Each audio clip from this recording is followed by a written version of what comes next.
Mark Wilson's hands trembled as he read the text from his boss. Need to talk. Tonight at the celebration. After 5 years of perfect performance reviews, what could Elaine Prescott possibly need to discuss that couldn't wait until Monday? His daughter Lily tugged at his sleeve, her dance recital costume glittering under the kitchen light. Daddy, you promised you'd be there early. Mark looked between his phone and his daughter's hopeful face, unaware that in just a few hours he'd be carrying his unconscious boss through his front door, her slurred question from the morning, "Did we sleep together?" about to detonate both their careers and hearts. Before we dive into this story of one impossible choice that changed 3 lives forever, hit that like button and drop your city in the comments so I can see how far this tale of midnight decisions and unexpected love travels across the world. The fluorescent lights of Coleman and Associates hummed their usual Friday evening dirge, casting harsh shadows across Mark Wilson's cluttered desk. He rubbed his eyes, the spreadsheet before him blurring into incomprehensible columns of numbers that seemed to mock his exhaustion. Quarter-end close.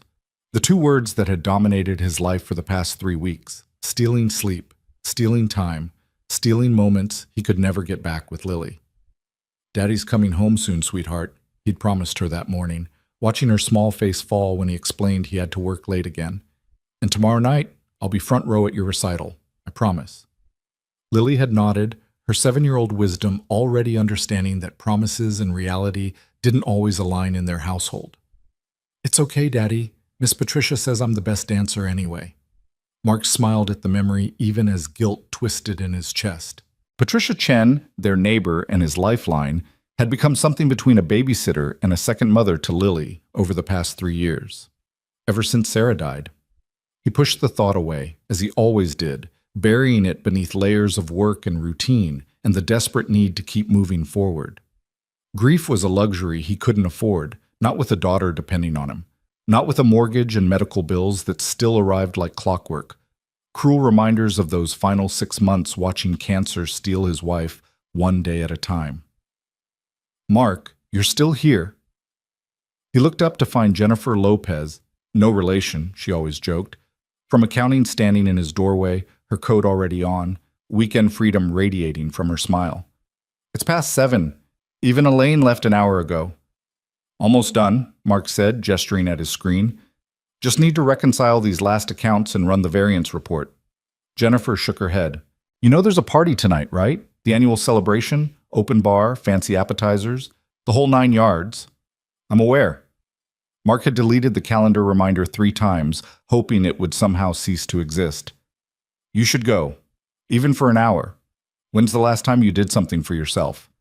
Mark's laugh was hollow. I appreciate the concern, Jen, but I've got Lily's recital tomorrow night, and I need to be perfect? Jennifer interrupted gently. Mark, you're already perfect.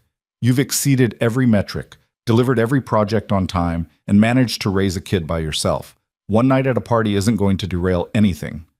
After she left, Mark sat in the silence, considering. Elaine Prescott had been good to him, exceptionally so.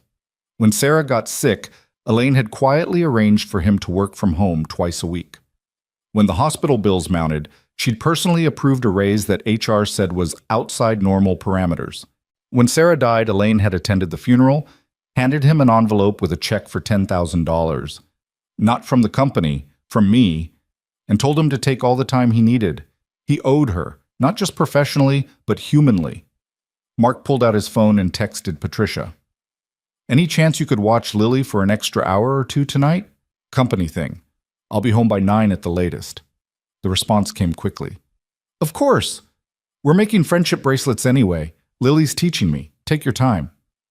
40 minutes later, Mark stood at the entrance of the Riverside Club, feeling distinctly out of place in his rumpled dress shirt and loosened tie. Through the glass doors, he could see his colleagues transformed. Women in cocktail dresses, men in blazers, everyone laughing and drinking and existing in some carefree dimension he'd forgotten how to access. The celebration was in full swing. The company had rented the entire second floor, with floor-to-ceiling windows overlooking the city's glittering skyline. A jazz quartet played in the corner, their smooth melodies competing with the roar of conversation and laughter. Waiters circulated with trays of champagne, and elaborate hors d'oeuvres that probably cost more than Mark's weekly grocery budget. He grabbed a beer from the bar, something imported he'd never heard of, and began navigating through clusters of coworkers. Tom Bradshaw from legal was holding court near the windows, gesticulating wildly while recounting some courtroom triumph. The marketing team had commandeered the lounge area, their laughter sharp and frequent. Mark nodded at familiar faces, exchanged pleasantries, and kept moving, searching for Elaine. He found her on the balcony. Mark almost didn't recognize her at first. Elaine Prescott, the woman who wore power suits like armor and could silence a boardroom with a raised eyebrow, was leaning against the railing in jeans and a simple black sweater. Her usually impeccable hair hung loose around her shoulders, and she held a rocks glass filled with something amber that definitely wasn't her first drink of the evening. "Mr. Wilson," she said, her words slightly too precise, the way people spoke when they were working hard not to slur. "Didn't expect to see you here." "I wanted to thank you," Mark said, approaching cautiously, "for everything this quarter. I know my schedule's been complicated, and you've been incredibly understanding." Elaine waved dismissively, the gesture looser than her usual controlled movements. "You're the best analyst I have. Why would I make your life harder?" She took a long drink. "Besides, some of us understand what it's like when life doesn't cooperate with professional expectations." There was something raw in her voice, a crack in the professional veneer Mark had never heard before. He'd seen the memo 2 weeks ago, brief, clinical, distributed by HR. "Please be advised that Ms. Prescott has requested her emergency contact information be updated." Office gossip filled in the blanks. Her husband of 15 years had filed for divorce. "Are you okay?" Mark asked. Elaine laughed, the sound sharp and bitter. "Define okay. I'm 43 years old, Mark. I built a career that terrifies men in boardrooms across 3 states. I can analyze a balance sheet in my sleep and negotiate contracts that make lawyers weep. But apparently I can't keep a husband interested for longer than a decade and a half." She finished her drink. "He found someone younger. Isn't that the cliché? The successful career woman whose husband strays because she was too busy being excellent at her job to be—" She gestured vaguely. "Whatever wives are supposed to be." Mark didn't know what to say. This wasn't his boss speaking. This was someone drowning, and he recognized the water because he'd been treading it himself for 3 years. "Sarah used to say that excellence was lonely," he offered quietly, "that the better you got at things, the fewer people could keep up with you." Elaine looked at him, really looked at him, for the first time. "Your wife was wise." She was. Mark surprised himself by continuing. She was also stubborn and terrible at following doctor's orders, and insisted on repainting Lily's room herself even when she could barely hold a brush. His voice caught. She refused to be defined by being sick, said she'd spent too long being Sarah the wife, Sarah the mother, and she'd be damned if she'd let cancer make her just Sarah the patient. "How do you do it?" Elaine asked. "Keep going after losing someone like that?" "I don't have a choice. Lily needs me to be functional, so I'm functional. Most days that's enough." They stood in silence. 2 people who barely knew each other beyond quarterly reports and performance reviews, suddenly stripped of professional pretense by alcohol and grief, and the kind of honesty that only happens when defenses are too exhausted to maintain. "I should get back inside," Elaine said, pushing off the railing. She swayed, catching herself against the wall. "How much have you had to drink?" Mark asked. "Not enough." She started walking, her steps careful and deliberate. "Or possibly too much. The line's blurry tonight." Mark followed her inside, watching as she made her way toward the bar. Tom Bradshaw interceded first, his smile predatory in a way that made Mark's skin crawl. "Ms. Prescott! Just the woman I wanted to see. I was telling everyone about your brilliant maneuvering in the Hastings negotiation." "Not tonight, Tom," Elaine said, trying to move past him. But Tom was drunk too, drunk and oblivious, and he caught her arm. "Come on, just one drink. We should celebrate your freedom. No more ball and chain, right? You're a single woman now. Maybe we could let go of me." Elaine's voice was cold, but her body was unsteady. Mark moved without thinking. "She said let go." Tom's eyes narrowed. "Wilson, didn't know you and the boss were so close." The implication was ugly. "We're not," Mark said evenly. But I know when someone said no. For a moment, the situation teetered on the edge of something ugly. Then Tom released Elaine's arm, raised his hands in mock surrender. Whatever, man. Plenty of fish. He walked away, already scanning for easier prey. Elaine closed her eyes. I need to leave. Let me call you a car, Mark said. No, can't go home. Movers are there packing Michael's things. Agreed to stay away tonight while they do it. She laughed bitterly. 15 years reduced to boxes. I rented a hotel room, but She swayed again. I can't remember which hotel. Mark's phone buzzed. A text from Patricia. Lily's asking when you'll be home. Told her soon. Everything okay? He looked at Elaine, his boss, yes, but also a person in crisis, alone and too drunk to make good decisions in a room full of colleagues who'd gossip about any misstep for months. He thought about Sarah, about the night she'd been too weak to make it to the bathroom by herself, about dignity and what it meant to be someone who helped when helping was needed. You can't stay here, he said, and you can't drive. Do you have anyone I can call? A friend? Family? Elaine's silence was answer enough. Mark texted Patricia. Something came up, going to be later than I thought. Midnight at the latest. I'm so sorry. The response? No problem at all. We're having a great time. See you when you see you. Come on, Mark said to Elaine. I'm taking you home. You don't have to. I know. Come on anyway. Getting Elaine out of the Riverside Club was an exercise in discretion. Mark supported her with an arm around her waist, moving quickly through the party, deflecting questions with vague explanations about her not feeling well. A few knowing looks followed them, but Mark ignored them. Let them think what they wanted. He knew the truth. The November air was sharp, sobering. Elaine breathed deeply, some of the fog lifting from her eyes. Your car? This way. His Honda Civic was a far cry from Elaine's Mercedes, littered with Lily's forgotten toys and coloring books. Elaine didn't comment, just settled carefully into the passenger seat while Mark cleared a stuffed unicorn from her space. Where to? He asked, starting the engine. Elaine gave him an address for a hotel downtown.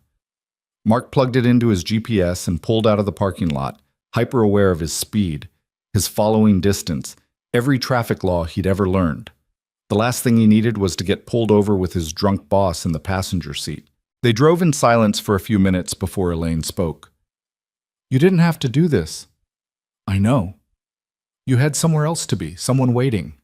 Lily's fine. She's with our neighbor. Still, Elaine leaned her head against the window. Most people would have walked away, especially from their boss. Too complicated, too risky.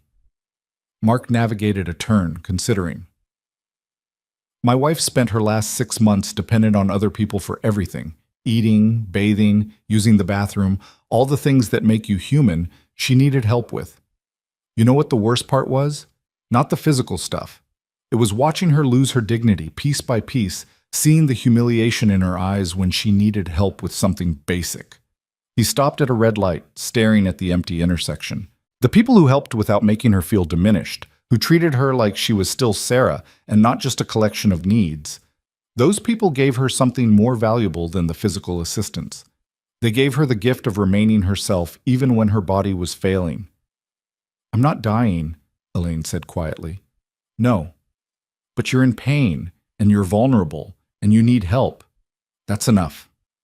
The hotel appeared ahead, its bright lights promising anonymity and soft beds. Mark pulled into the circular drive, put the car in park. Which hotel was it? Elaine stared at the building. I don't think this is it. What do you mean? The one I booked had a red sign. This is blue. She fumbled for her phone, squinting at the screen. I can't read my confirmation email. Letters are swimming. Mark felt something tighten in his chest. Okay, do you remember anything else? The name? Something with grand in it? Or garden? God, I'm pathetic.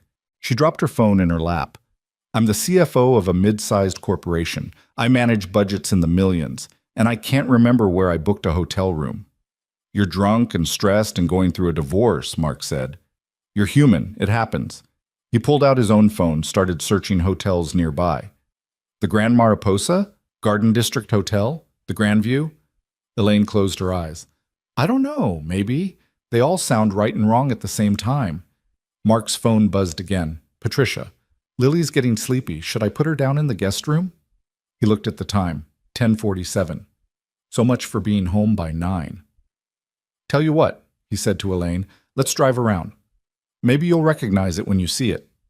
For the next 20 minutes, they cruised through downtown, Mark pointing out every hotel they passed while Elaine squinted and shook her head. The alcohol, combined with her emotional exhaustion, was making her less coherent by the minute. She'd started crying silently somewhere around the third hotel, tears sliding down her cheeks while she stared out the window. I don't want to go to a hotel anyway, she finally said. I don't want to be alone in some sterile room knowing my husband is probably already with her, that everything we built is being dismantled and distributed like assets in a corporate dissolution. Mark pulled into a parking lot, turned off the engine. This was the moment where he should call someone. Another colleague, a friend of Elaine's, someone better equipped to handle a crisis that was rapidly evolving beyond his capacity to manage. But who? He didn't know her personal life, didn't have access to her contacts, and she was in no state to provide guidance. Where do you live? Elaine asked suddenly. About 20 minutes from here. Why? Do you have a couch? Mark's mind raced through the implications. His boss, drunk, spending the night at his house. The professional boundaries being demolished. The potential for misunderstanding, for gossip, for HR nightmares. Then he thought about Elaine alone in a hotel room she couldn't remember booking, crying over a marriage that had imploded, with no one to call and nowhere to go. Sarah's voice echoed in his memory. We help when we can help. That's what makes us human instead of just biological machines taking up space. Yeah, Mark said. I have a couch. The drive to his house felt surreal. Elaine had stopped crying but sat motionless, staring at nothing. Mark texted Patricia. Just pulled up, coming to get Lily. Thank you so much. His house was small but tidy, a 2-bedroom bungalow in a neighborhood that had seen better days but was slowly gentrifying. The front porch light glowed welcome, and through the window Mark could see Patricia and Lily on the couch, the tail end of an animated movie playing on the TV. Wait here for just a minute, he told Elaine. Let me get my daughter settled. Patricia met him at the door, Lily drowsy in her arms. Everything okay? She asked, her eyes sharp with concern. Work emergency, Mark said, taking Lily, who immediately nestled into his shoulder. My boss, she's going through some personal stuff and needed help. She's going to crash on our couch tonight. Patricia's eyebrows rose, but she was diplomatic enough not to comment. All right, call if you need anything. Mark carried Lily to her bedroom, its walls still the soft purple Sarah had insisted on painting. He tucked her in, kissed her forehead, whispered, Daddy loves you. Love you too, Daddy, she mumbled, already mostly asleep. Tomorrow's my recital. I know, sweetheart. I'll be there, front row, promise. Back outside, Elaine was leaning against his car, looking small and lost in a way that seemed impossible for someone who commanded boardrooms. If this is too weird, just say so. I can figure something out. It's fine, Mark said. Come inside. His living room was cluttered with the evidence of single parenthood. Lily's homework spread across the coffee table, a basket of unfolded laundry on the armchair, toys in corners waiting to be tripped over. Mark felt suddenly self-conscious about the modest space, so different from the elegant home Elaine surely came from, but Elaine didn't seem to notice or care. She sat carefully on the couch, her hands folded in her lap like a child trying to be good. I'll get you some water and aspirin, Mark said, and a blanket. Bathroom's down the hall if you need it. He busied himself gathering supplies, a tall glass of water, 4 aspirin, his warmest blanket, a spare pillow from his closet. When he returned, Elaine was crying again, silent tears that she didn't bother wiping away. Hey, Mark said softly, setting everything on the coffee table. It's going to be okay. How do you know? Her voice was raw. I don't, but I know you're strong enough to survive it. He sat in the armchair, maintaining a respectful distance. Look, I'm not going to pretend I understand what you're going through. Divorce and death aren't the same, but I know what it's like when your life implodes, when everything you thought was permanent turns out to be temporary. And I know that even when it feels impossible, you keep breathing, keep moving, and eventually, not quickly, but eventually, It hurts a little less. Elaine wiped her eyes. Michael said I loved my job more than I loved him. And maybe he was right. Maybe I did. But it wasn't because the job mattered more. It was because the job was the one thing I could control. I could work harder, be smarter, deliver better results, and see clear outcomes. Marriage isn't like that. You can give everything and still fail. Or your partner can give up, Mark said. Failure takes two people. Success takes two people. But only one person can decide to quit. They sat in silence, the house settling around them with familiar creaks and sighs. Somewhere down the hall, Lily's nightlight cast a soft glow. Take the aspirin, Mark said finally. Drink all the water. The blanket's there when you're ready to sleep. I'm going to be in my room if you need anything. Mark? Elaine's voice stopped him at the hallway. Thank you for not being like Tom, for not taking advantage. You don't have to thank me for basic decency, he said. Get some rest. In his bedroom, Mark sat on the edge of his bed, his head in his hands, trying to process the evening. His boss was sleeping on his couch. He'd promised Lily he'd be home by 9, and it was now past midnight. Tomorrow was her recital, and he needed to be functional, present, the father she deserved. But when he closed his eyes, he saw Elaine's tear-stained face, heard the brokenness in her voice, and knew he'd made the only choice his conscience would allow. Sarah would have done the same. She'd have brought Elaine home, made her tea, sat with her through the worst of it. I hope I'm doing this right, he whispered to the empty room, to Sarah's ghost, to whatever version of himself still knew how to be good when being good was complicated. Sleep came eventually, thin and restless, punctuated by dreams of spreadsheets and dance recitals and amber liquid in crystal glasses. Mark woke at 6:30 to the sound of movement in his living room. He pulled on sweatpants and a t-shirt, ran a hand through his hair, and steeled himself for whatever awkwardness the morning would bring. Elaine was sitting upright on the couch, the blanket folded neatly beside her, her hair disheveled and her mascara smudged. She looked at him with an expression that cycled rapidly through confusion, recognition, and dawning horror. "Where am I?" she asked, her voice hoarse. "My house. Why am I at your house?" She stood quickly, swayed, sat back down. Oh God, what happened last night? Mark's stomach dropped as he realized what she was thinking. Nothing happened. You were drunk at the party, you couldn't remember which hotel you'd booked, and you needed somewhere safe to stay. I offered my couch. Elaine's hands were shaking. She looked around the room, the toys, the family photos on the mantle, the children's drawings stuck to the refrigerator visible through the kitchen doorway. Her eyes landed on him, searching his face for truth. "Did we—" she started, couldn't finish. "No," Mark said firmly. "Absolutely not. You slept on the couch. I slept in my room. Nothing inappropriate happened." "You're sure?" "I'm sure." Elaine buried her face in her hands. "I don't remember leaving the party. I don't remember getting here. I don't remember anything after Tom grabbed my arm." Her voice rose with panic. "What if someone saw us leave together? What if people think—" "Then they're wrong," Mark interrupted. "Elaine, look at me." She did, her eyes red-rimmed and afraid. "Nothing happened," he repeated. "You needed help. I helped. That's the whole story. The whole story that could destroy both our careers if anyone decides to interpret it differently." She stood again, more carefully this time.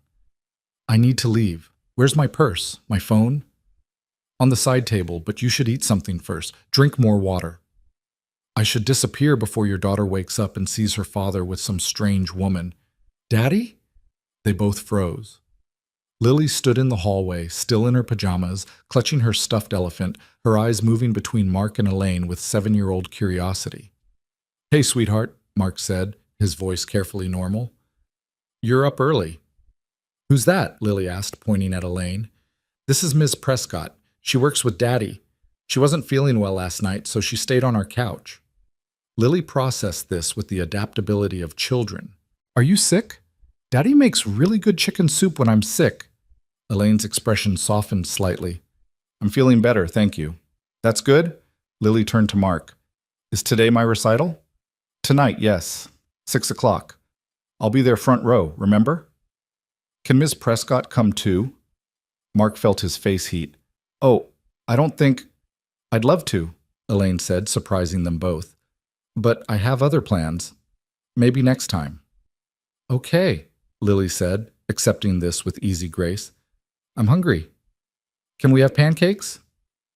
Sure thing. Go wash your face and brush your teeth. After Lily bounded back down the hall, Elaine stood, gathering her things. I should go. Let me at least call you a car. I'll manage. She paused at the door, turned back. Mark, thank you. I know this was beyond anything you signed up for when you came to work for me. It's fine, really. It's not fine. It's exceptional and potentially really complicated. She met his eyes. On Monday, we're going to pretend this never happened. We're going to be completely professional, because if we're not, if there's even a hint of impropriety, we both know what HR will assume. I understand. Do you? Elaine's voice was sharp. Because I'm the boss. If this gets twisted, you're the victim, and I'm the predator who took advantage. My career ends, probably my freedom if you decided to press charges for something I can't even remember not doing. I would never... I know, but the world doesn't care about intentions. It cares about optics. She opened the door. Thank you for your kindness, but we can't do this again. Then she was gone, the door closing behind her with a soft click that sounded like an ending. Mark stood in his living room, surrounded by the evidence of his normal life, trying to reconcile what had just happened. He'd done the right thing. He was certain of that. But Elaine's fear, her panic at the possibilities, her immediate need to establish distance, it all pointed to a truth he'd somehow missed while being helpful. Kindness between a male subordinate and a female boss carried weight that kindness between equals never would. Daddy? Lily appeared again, toothbrush in hand. Are you making pancakes? Yes, sweetheart, Mark said, pushing aside the morning's strangeness. With chocolate chips, just how you like them. As he mixed batter and listened to Lily chatter about her dance routine, Mark tried to convince himself that Elaine was right. On Monday, they'd return to professional normalcy, and last night would fade into forgettable history. But he couldn't shake the image of her face when she'd asked if they'd slept together. The genuine terror in her eyes at what her blackout might have allowed, at how vulnerable she'd been. And he couldn't forget the way she'd looked at Lily, that moment of softness before the walls came back up. Outside, the November morning was gray and cold, promising rain. Mark flipped pancakes and poured juice and helped Lily pick out her recital outfit, performing the routines of parenthood that had become his anchor. But in the back of his mind, a question lingered. What happened when doing the right thing created exactly the wrong kind of complication? And what did it mean that he couldn't quite bring himself to regret it? The pancakes turned out perfect, golden brown with chocolate chips melting into sweet pools. Lily devoured 3, her excitement about the evening's recital bubbling over in a stream of consciousness about costumes and choreography and how nervous excited she felt. Mark smiled and nodded and made encouraging sounds, but his mind kept circling back to Elaine's expression as she'd fled his house, the way her hands had shaken when she'd asked that terrible question. By the time he'd cleaned the breakfast dishes and helped Lily practice her routine one more time, the morning had settled into something approaching normalcy. Patricia knocked at 10, as promised, ready to take Lily for the day so Mark could run errands and prepare for the recital. He watched them walk down the sidewalk together, Lily skipping and chattering, and felt the familiar pang of gratitude for neighbors who became family when blood relatives were too distant or dead to help. His phone buzzed as their figures disappeared around the corner, a text from an unknown number. This is Elaine, got your number from the employee directory. I apologize for leaving so abruptly this morning. Thank you again for your help last night. I've transferred $500 to your account to cover any inconvenience or expenses. Please consider the matter closed. Mark stared at the message, something hot and uncomfortable rising in his chest. He typed and deleted 3 responses before settling on, no payment necessary. Glad you got home safe. See you Monday. The response came immediately. I insist, it's already done. Professional boundaries require it. He wanted to argue, to explain that you couldn't pay someone for basic human decency, that reducing last night to a transaction felt wrong on levels he couldn't quite articulate. But Elaine had been clear about needing distance, about the dangers of this being interpreted as anything other than a closed incident. So he typed, understood, and put his phone away. The rest of Saturday passed in the pleasant chaos of preparing for a 7-year-old's big night. Mark pressed Lily's costume, made sure her dance shoes were clean, charged his phone and camera so he could capture every moment. He tried not to think about Elaine, about the money now sitting in his account like evidence of something tawdry, about the way professional boundaries could make kindness feel transactional. The recital was everything Lily had promised, and more. She danced with fierce concentration, her small body executing each move with precision that made Mark's throat tight. He filmed the whole thing from his front row seat, shouted encouragement, and afterwards presented her with the bouquet of daisies he'd bought, her favorite flower, the one Sarah had loved too. "You were perfect," he told her, lifting her up despite her growing weight. "The best dancer on that stage." "Madison fell during the leap sequence," Lily said seriously. "But I didn't. I remembered everything." "You were magnificent." Driving home, with Lily drowsy in the back seat still clutching her flowers, Mark felt something close to contentment. This was his life, these small, perfect moments with his daughter, the ordinary joy of watching her grow and succeed. Last night's strangeness already felt distant, like something that had happened to a different person. Sunday arrived quiet and cold, the promised rain finally making good on its threat. Mark and Lily spent the day inside, building elaborate blanket forts and watching movies and making cookies that came out slightly burned but tasted perfect with milk. Normal. Safe. His. But Monday morning brought a return to reality that Mark felt in his bones before his alarm even sounded. He dressed carefully in his best suit, the one he saved for important meetings, though he couldn't have explained why today felt like it required armor. Lily noticed, commenting that he looked fancy, and he'd laughed and told her he had a big presentation. Not entirely a lie. The office felt different. Mark told himself he was imagining it, that nothing had actually changed, but he couldn't shake the sensation of eyes following him as he walked to his desk. Jennifer, from accounting, smiled her usual morning greeting. Tom Bradshaw barely glanced up from his phone, and the Monday morning routines proceeded exactly as they always did. Until Elaine arrived. She swept through the office at 8:30 sharp, her usual composed self in a charcoal suit and heels that clicked authority with each step. Her hair was back in its customary perfect twist, her makeup flawless, her expression neutral and professional. She made eye contact with Mark for exactly 1 second as she passed his desk, the briefest acknowledgement before continuing to her corner office. The message was clear. Friday night had never happened. Mark threw himself into work, grateful for the distraction of spreadsheets and reports and the comfortable logic of numbers that always balanced if you found the right formula. He ate lunch at his desk, declined an invitation to join some colleagues for coffee, and stayed focused on being exactly what he'd always been: competent, reliable, and visible in the best way. At 3 o'clock, his desk phone rang. Elaine's extension. "Mark Wilson," he answered, his voice professionally neutral. "Mr. Wilson, this is Ms. Prescott.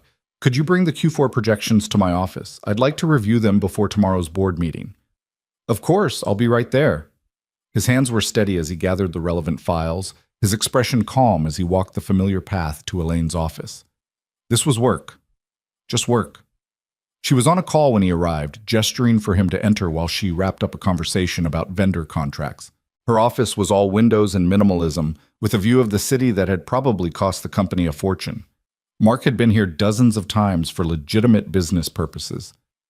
This was no different, except it was, and they both knew it. "Close the door, please," Elaine said after ending her call. Mark's stomach tightened, but he complied, staying near the door while she reviewed the projections he'd laid on her desk. "These look good," she said after a moment.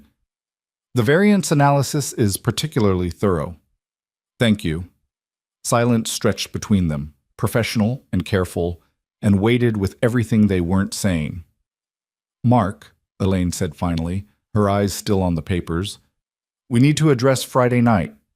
I thought we were pretending it didn't happen. Professionally, yes, but practically, we need to be on the same page."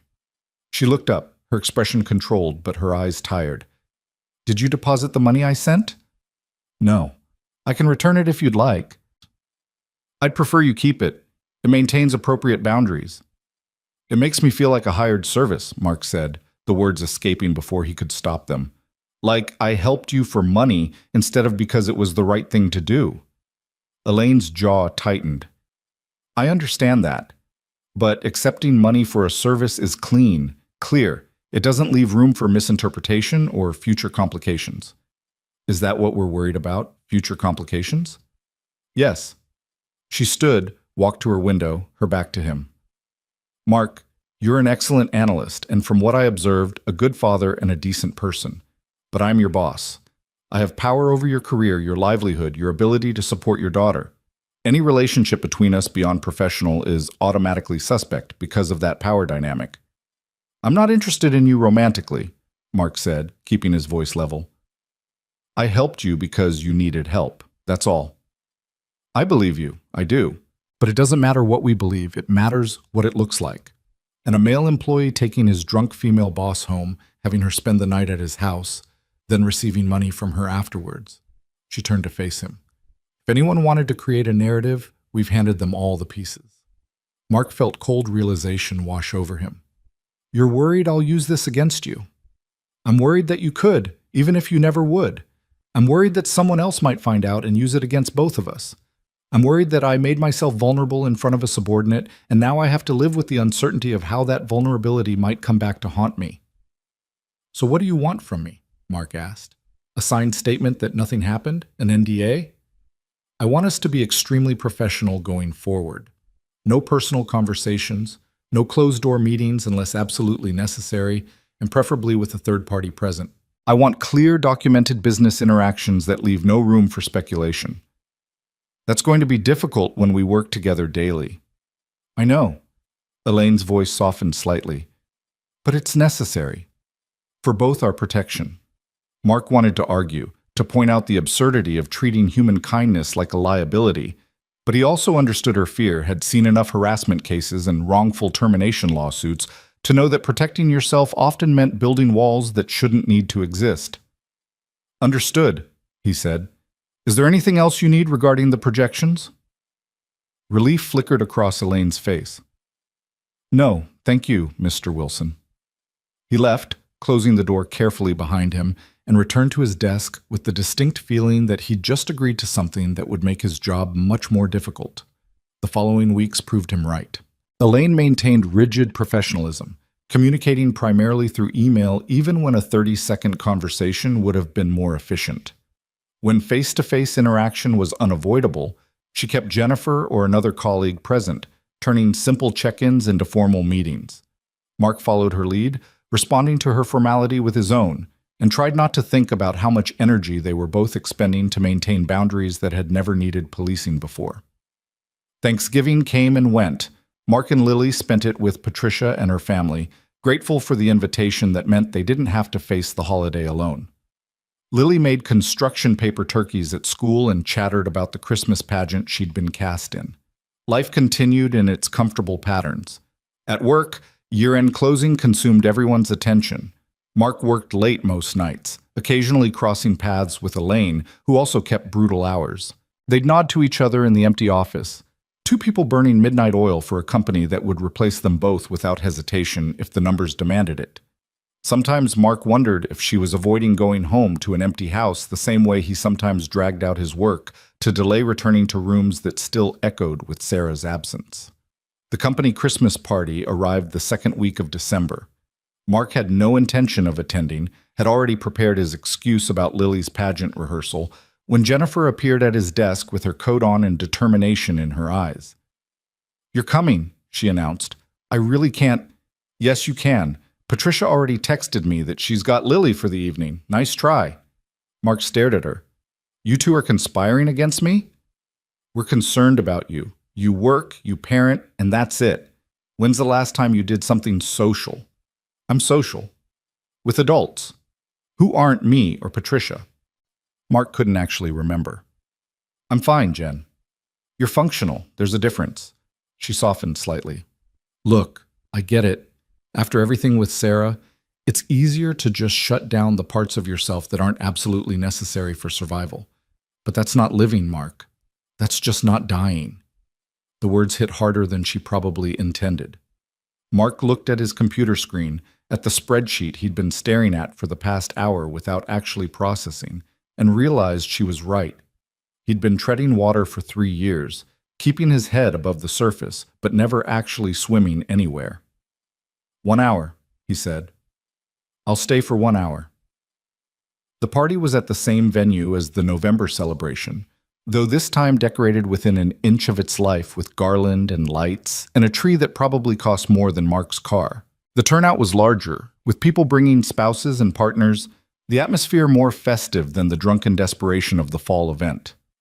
Mark nursed a beer and made conversation with colleagues he normally only emailed, discovering that Tom from legal had just become a grandfather and that the quiet woman from HR had run a marathon last month.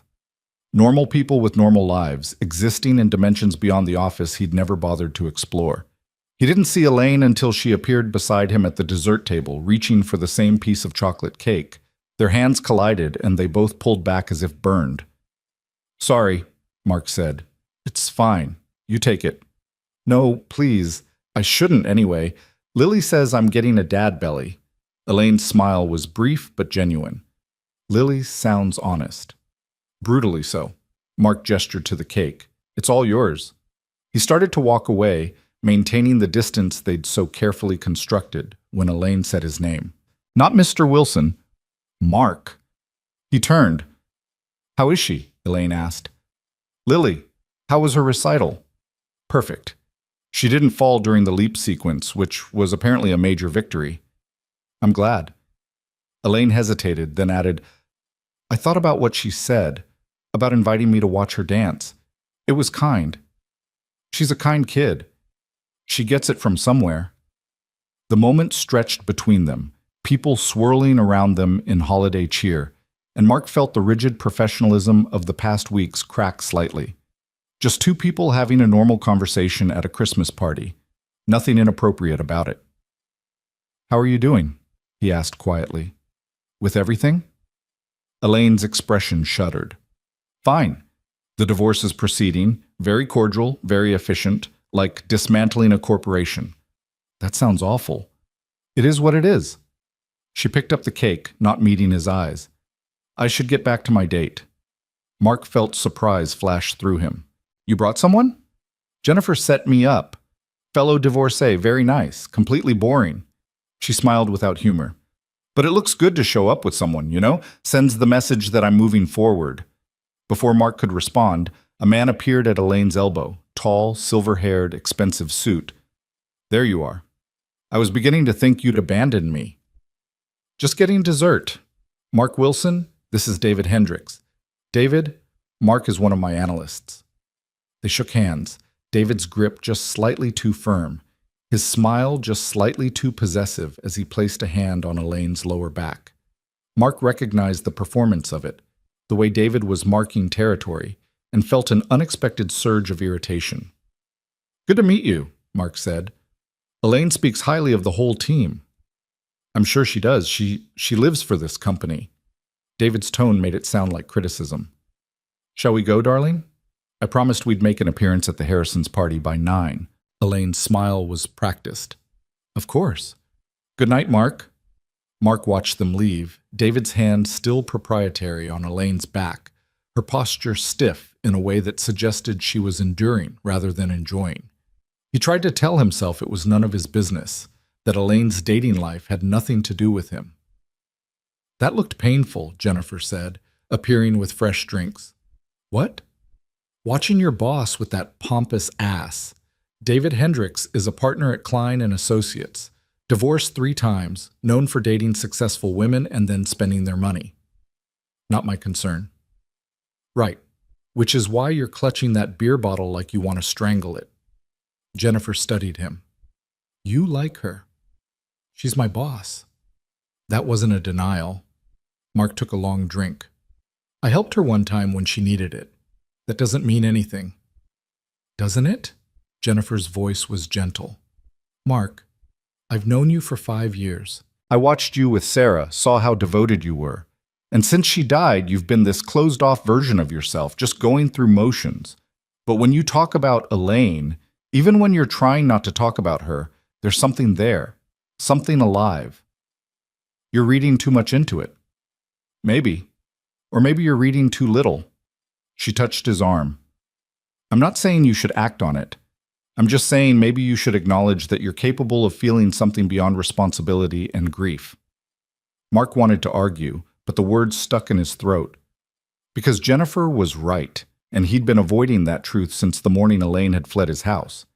He'd thought about her more in the past month than was strictly professional. He'd noticed when she looked tired, when she skipped lunch, when her carefully maintained composure slipped for just a moment. He'd been aware of her in ways that had nothing to do with quarterly reports. It doesn't matter, he said finally. Even if I did feel something, which I'm not confirming, she's made it very clear that any relationship beyond professional is impossible. Impossible or just complicated? With her, there's no difference. Jennifer nodded slowly. Well, for what it's worth, I think David Hendricks is completely wrong for her. And I think you helped her that night because you're a good person. But I also think maybe helping her felt different than helping anyone else would have. She left him with that thought, drifting back to her husband who'd been cornered by Tom Bradshaw and was making desperate eye contact for rescue. Mark stood alone with his beer and his uncomfortable revelations, watching the party swirl around him. His phone buzzed. Patricia. Lily wants to know if you can bring home some of those fancy cookies they always have at your work parties. She remembers them from the family day last year. Mark smiled, the simple request grounding him. This was real. Lily waiting at home, wanting cookies, needing her father to show up and be present. Whatever complicated feelings he might or might not have about his boss were irrelevant compared to that fundamental truth. He texted back, "Already grabbed some. Be home in 20 minutes." As he gathered cookies into a napkin and prepared to leave, Mark caught one last glimpse of Elaine through the crowd. She was laughing at something David had said, her hand on his arm, performing the role of a woman having a wonderful time. But her eyes were empty, and Mark recognized that performance because he'd been giving the same one for 3 years. Present, but not actually there, going through motions of normalcy while something essential remained locked away. The cold air outside was a relief. Mark walked to his car, cookies carefully protected, and tried to convince himself that Jennifer was wrong, that what he felt was just residual concern from helping someone in crisis, nothing more significant than that. But driving home through streets decorated with Christmas lights, passing houses warm with family gatherings, Mark couldn't quite silence the small voice suggesting that maybe, just maybe, he'd been sleepwalking through his own life, and Elaine's unexpected crisis had been the alarm clock he didn't know he needed. Lily was waiting on the couch in her pajamas when he arrived, Patricia reading to her from a picture book. She launched herself at Mark with 7-year-old enthusiasm, immediately demanding the promised cookies. "How was the party?" Patricia asked, gathering her things. "Fine, the usual corporate thing. Did you have fun?" Mark considered the question. The conversations with colleagues, the unexpected connection with Elaine, David Hendricks's proprietary hand, Jennifer's uncomfortable observations. "I think maybe I had something more complicated than fun." Patricia laughed. "That's very honest. Well, complicated is better than nothing. You've been doing nothing for a while now." After she left, Mark sat with Lily on the couch, letting her chatter about her day while they split the fancy cookies. She fell asleep against his shoulder halfway through a story about her friend Madison's new puppy, and Mark carried her to bed, tucking her in with the practiced efficiency of single parenthood. In his own room, getting ready for bed, Mark caught sight of himself in the mirror. When had he gotten so much gray? When had the lines around his eyes become permanent? He looked like someone who'd been surviving instead of living, weathering storms instead of enjoying sunshine. Sarah's photo sat on his nightstand, the last good one before the cancer made her unrecognizable. She was laughing, head thrown back, joy radiating from every pixel. He picked it up, studying her face, trying to remember what that kind of unburdened happiness felt like. "I don't know what I'm doing," he told her picture, feeling foolish but needing to say it out loud. "Jennifer thinks I have feelings for my boss." Which is insane, right? Elaine and I barely know each other. One night doesn't change that. Sarah's frozen smile offered no advice. "But she's right that I've been shut down. I know that. I just don't know how to be any other way anymore." He set the photo back carefully. "And even if I wanted to be, even if there was something there, Elaine's made it clear she needs distance, so it doesn't matter what I feel or don't feel. He climbed into bed, turned off the light, and lay in the darkness trying to sort through emotions he'd spent years successfully avoiding. The truth was, he did feel something when he thought about Elaine. Not just concern or professional respect, but something warmer, more complicated, more alive than anything he'd experienced since Sarah's death. And that terrified him, because caring about someone meant risking loss again. It meant opening himself to the possibility of more pain, more grief, more empty spaces where a person used to be. He'd barely survived losing Sarah. He couldn't imagine choosing to put himself in a position where he might have to survive losing someone else. Better to stay numb. Better to keep things professional and distant and safe. His phone lit up with an email notification. He almost ignored it, but the sender made him look. Elaine Prescott. The subject line was empty. The message consisted of 3 words. Thank you again. Mark stared at it, trying to decipher meaning from such sparse communication. Thank you for what? For maintaining distance? For not making things awkward at the party? For that night weeks ago that they were both pretending hadn't happened? He typed and deleted 5 responses before settling on, "You're welcome." Her reply came immediately, as if she'd been waiting. "David left early. I'm home alone with very expensive wine and the realization that I'm terrible at dating. How do people do this?" Mark's heart rate picked up. This was personal. This was Elaine dropping the professional barrier, reaching out in the kind of vulnerable honesty they'd agreed to avoid. He should shut it down, maintain the boundaries, be the responsible one. Instead, he wrote, "I have no idea. I haven't dated since college. Sarah and I met freshman year." That must have been nice. Knowing someone was your person before you accumulated all your damage. We accumulated damage together. It's different, but not easier. I'm drunk again. Not falling down drunk, but honest drunk. I should probably stop emailing my employee. Probably. A long pause. Then, I lied earlier. David isn't boring. He's perfectly fine. The problem is me. I sat across from him at dinner and felt nothing. Not attraction, not curiosity, not even mild interest. Just performance. Pretending to be someone capable of normal human connection. Mark's fingers hovered over the keyboard. This was dangerous territory. The kind of conversation that could make Monday morning unbearable. But something in Elaine's words resonated with his own experience so deeply that he couldn't not respond. I understand that feeling. I perform being fine all the time. For Lily, for colleagues, for the world. Sometimes I perform so well I almost believe it myself. Does it get easier, the performing? No, but you get better at it. That's depressing. Yeah. Another pause, longer this time. Mark watched the screen, wondering if she'd realized the risk of this conversation and retreated back to safety. Then, "Good night, Mark. See you Monday." "Good night, Elaine." Mark set his phone down, his heart pounding in a way that had nothing to do with stress and everything to do with connection. They'd just crossed a line, he and Elaine. Not a physical one, not even particularly inappropriate one, but an honest one. The kind that made pretending nothing existed between them exponentially harder. He should regret it, should already be composing the email that would reestablish boundaries and make clear this couldn't happen again. But lying in the darkness, Mark discovered something surprising. He didn't regret it at all. Monday morning arrived with freezing rain that turned the drive to work into a careful negotiation of black ice and nervous brake lights. Mark dropped Lily at school, watching her race through the downpour with her backpack bouncing, then sat in his car for 5 full minutes trying to prepare himself for whatever awaited at the office. The weekend emails hung between him and Elaine like evidence of a crime they'd both committed. He'd reread them Sunday morning, searching for some way to interpret the exchange as purely professional and finding none. She'd been vulnerable. He'd been honest. They'd connected in ways that made the rigid boundaries of the past month feel performative and exhausting. But what did that mean for today? For the months ahead? For the impossible situation of a subordinate and his boss who'd somehow become something other than their job titles defined? The office was subdued when Mark arrived, people moving slowly through Monday morning rituals while rain hammered against the windows. He settled at his desk, pulled up his email, and found a message waiting from Elaine, time-stamped at 6:15 that morning. Team meeting at 9 to review year-end numbers, conference room B. Your presence required. Professional, distant, exactly what it should be. Mark told himself the small disappointment he felt was ridiculous. The morning passed in familiar rhythms, emails, spreadsheets, a brief call with a vendor about invoice discrepancies. At 8:50, Mark gathered his laptop and the year-end reports, mentally preparing for the meeting.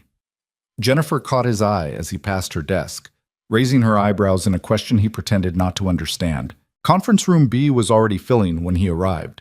Tom Bradshaw dominated one end of the table, regaling two younger analysts with a story about his grandson's basketball prowess. The marketing director sat scrolling through her phone, and several members of the accounting team clustered near the coffee station, comparing notes about their holiday plans. Elaine entered at precisely 9 o'clock, her presence immediately commanding attention without her having to say a word. She wore navy today, her hair pulled back severely, her expression all business. She didn't look at Mark specifically as she took her seat at the head of the table, didn't acknowledge him any differently than she acknowledged anyone else. "Let's get started," she said, pulling up a presentation on the screen. "We have a lot to cover, and I'd like to be efficient about it." For the next 90 minutes, Elaine walked them through the year-end financials with her characteristic precision, asking pointed questions and accepting nothing less than thorough answers. Mark presented his variance analysis, fielded her inquiries about certain assumptions, and watched her process information with the kind of sharp intelligence that had probably intimidated her ex-husband. The meeting was breaking up, people gathering papers and checking phones, when Elaine said, "Mark, could you stay for a moment? I have some questions about the Q1 forecast you submitted." His stomach tightened, but he nodded, remaining seated while the others filed out. Jennifer shot him a look on her way past, concern mixed with curiosity, but said nothing. The door clicked shut. Elaine waited until the footsteps faded before speaking. "I'm sorry about Friday night," she said, her voice low. "The emails. That was inappropriate." "It's fine." "It's not fine. I was drinking and feeling sorry for myself, and I used you as an emotional support system when you're my employee. That's a violation of the boundaries we specifically agreed to maintain." Mark set down his pen carefully. "Elaine, you sent a few honest emails. You didn't ask me for anything inappropriate. You didn't put me in an uncomfortable position." "Didn't I?" She finally met his eyes. "Because I've been thinking about it all weekend, and I realized I keep doing this. I keep putting you in situations where you can't say no because of the power dynamic. That night at the party when I ended up at your house, you couldn't just leave me there, even though it complicated your life. Friday's emails. You couldn't not respond because I'm your boss. I'm using my position without meaning to, and that's not okay. You're not using anything. I chose to help you that night. I chose to respond to your emails. Those were my decisions." "Were they? Or did you just feel obligated because I sign your paychecks?" Mark felt frustration rise. "You're not giving me much credit here. I'm capable of making my own choices." "Are you?" Elaine's voice sharpened. "Because from where I'm sitting, every interaction we've had outside of pure business has been initiated by me in moments of weakness, and you've responded because you're a good person who helps people. But that doesn't mean you wanted to be in those situations. It doesn't mean I haven't been taking advantage. Taking advantage would be if you'd asked me to do something actually inappropriate. You got drunk and needed a safe place to sleep. You sent some honest emails late at night. Those are just human things, Elaine. They're not crimes. They are when there's a power imbalance." She stood, walked to the window, her back to him. "I've been the victim of power imbalances before. A boss who made comments about my appearance, who found reasons to touch my shoulder or stand too close. A professor in graduate school who suggested my grade might improve if I was friendlier. I know what it feels like to be on the receiving end of someone using their position, and I swore I would never be that person." Mark heard the pain in her voice, the history she was revealing. "You're not that person. What those people did to you was predatory. You've never been anything but professional with me." "Until I wasn't." She turned to face him. "Until I showed up drunk at a company party and ended up spending the night at your house. Until I sent you personal emails about my failed date and my inability to connect with people. Those weren't professional, Mark. Those were me being weak and lonely and using the one person who'd shown me kindness. So what do you want? Mark asked, hearing his own frustration bleeding through. You want me to say I felt coerced? I didn't. You want me to file a complaint with HR? There's nothing to complain about. You want me to pretend I don't give a damn about you as a human being? I'm not that good of an actor. The words hung in the air between them, more honest than Mark had intended. Elaine's expression shifted, something vulnerable flickering across her features before she controlled it. You can't care about me, she said quietly. Not beyond professional respect. It's too complicated. Too late. Mark, I'm not saying I'm in love with you or anything dramatic like that, Mark interrupted, needing to say this before he lost his nerve. But you're right that helping you that night felt different than helping anyone else would have. And responding to your emails felt different than responding to any other colleague. And sitting in this conference room pretending we're just boss and employee when we both know we've seen each other's worst moments and most honest vulnerabilities. That feels like a lie. Elaine closed her eyes. This can't happen. I know. I'm your boss. You report to me. Any relationship beyond professional is ethically questionable at best and career-destroying at worst. I know that too. So what are you suggesting? Mark hadn't thought that far ahead. He'd just known that pretending Friday night's emails hadn't cracked something open between them was impossible. I don't know. But maybe we stop performing quite so hard. Maybe we acknowledge that we're human beings who've connected in some way, even if we can't or shouldn't act on that connection. That sounds like torture. It might be. But it's honest torture instead of dishonest pretending. Elaine laughed, the sound surprising them both. You have a very strange way of making terrible situations sound almost reasonable. It's a gift. She studied him for a long moment, her expression unreadable. If we do this, if we acknowledge whatever this is, we have to be incredibly careful. No closed-door meetings without cause. No personal emails. No situations that could be misinterpreted. Agreed. And if it becomes too complicated, if either of us feels uncomfortable, we go back to pure professionalism. Okay. I mean it, Mark. Your career, your ability to support Lily, I won't jeopardize that because I'm lonely and you're kind. You're not jeopardizing anything. We're adults making conscious choices. Elaine nodded slowly, then seemed to shake herself back into her professional persona. I actually do have questions about your Q1 forecast. The revenue projections seem conservative given our current pipeline. Mark blinked at the abrupt shift, then followed her lead, pulling up the relevant spreadsheet. For the next 20 minutes, they discussed forecasts and assumptions and market conditions, their voices measured and analytical. But underneath the professional conversation, Mark felt something else, an acknowledgement, an agreement, a tentative step towards something neither of them could quite define. When he finally left the conference room, Jennifer was waiting by his desk. That was a long discussion about Q1 forecasts, she observed. It's a complicated quarter. I'm sure it is. She leaned against his cubicle wall. Are you okay? You look like someone who just agreed to something either really brave or really stupid. Possibly both. Jennifer's expression softened. Just be careful, okay? I know I encouraged you to acknowledge your feelings, but acting on them is a different thing entirely. We're not acting on anything. We're just not pretending quite so hard. That's a very fine line you're walking. I know. The rest of the day passed in a blur of work, but Mark found himself hyper-aware of Elaine's presence in the office. He noticed when she left for lunch, when she took a call with the door closed, when she stayed late reviewing contracts. Not in a creepy way, he told himself, just in a conscious way, the way you notice someone who matters. He left at 5:30 to pick up Lily from after-school care, grateful for the routine that pulled him back into the role that defined him most clearly. Father. Lily chattered about her day during the drive home, something about a science experiment with vinegar and baking soda, and Mark made appropriate sounds of interest while his mind churned through the implications of the morning's conversation. They were making dinner together. Lily's job was stirring the pasta sauce, which she took very seriously, when Mark's phone rang. Unknown number. Hello? Mr. Wilson, this is Grace Chang from Hillcrest Elementary. I'm calling about Lily's Christmas pageant. Mark's stomach dropped. Is everything okay? Oh, yes, everything's fine. I'm just calling to confirm you'll be attending. We need a final head count for seating. Yes, absolutely. I'll be there. It's on the 18th, right? That's correct, 6 o'clock. and we're allowing each child to invite 2 guests. Will you be bringing anyone? Mark looked at Lily, who'd stopped stirring to listen with obvious interest. Just me, I think. Okay, wonderful. We'll see you then. After he hung up, Lily resumed stirring with exaggerated nonchalance. Madison's bringing her mom and dad and her grandma.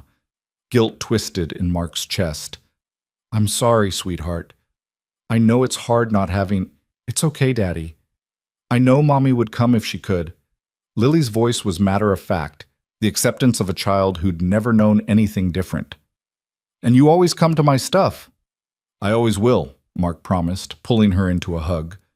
Nothing's more important than you. They ate dinner and did homework and read stories, the comfortable rituals of their life together. After Lily was asleep, Mark sat on the couch with his laptop, ostensibly reviewing work emails, but actually thinking about Elaine's question from Friday night. Does it get easier? His phone buzzed, a text from an unknown number that he somehow knew was Elaine. This is my personal cell, for emergencies only, not for everyday use, just so you have it. Mark saved the number, stared at it for a long moment, then typed, Understood. Thank you. Her response came quickly. How's Lily? Good, excited about her Christmas pageant. When is it? The 18th, 6 o'clock. She'll be an angel in the nativity scene. I'm sure she'll be perfect. Mark hesitated, then wrote, She gets 2 guests. It'll just be me. The 3 dots appeared and disappeared several times before Elaine's response came through. That's probably for the best. Mark knew what she was saying, that her presence would complicate things, would raise questions, would cross lines they'd agreed not to cross. He knew she was right, but part of him wished she'd said something different, wished the world was simpler and bosses could attend their employees' kids' school events without it meaning anything significant. How was the rest of your day? He asked instead. Long. Contract negotiations with the Hartman Group went poorly. They want terms we can't possibly agree to. Will you have to walk away? Maybe. I hate walking away from deals, but sometimes it's the only move that makes sense. Mark understood she might be talking about more than just contract negotiations. Sometimes walking away is the bravest choice. And sometimes it's just giving up. There's a difference between strategic retreat and surrender. Is there? Because from here they look remarkably similar.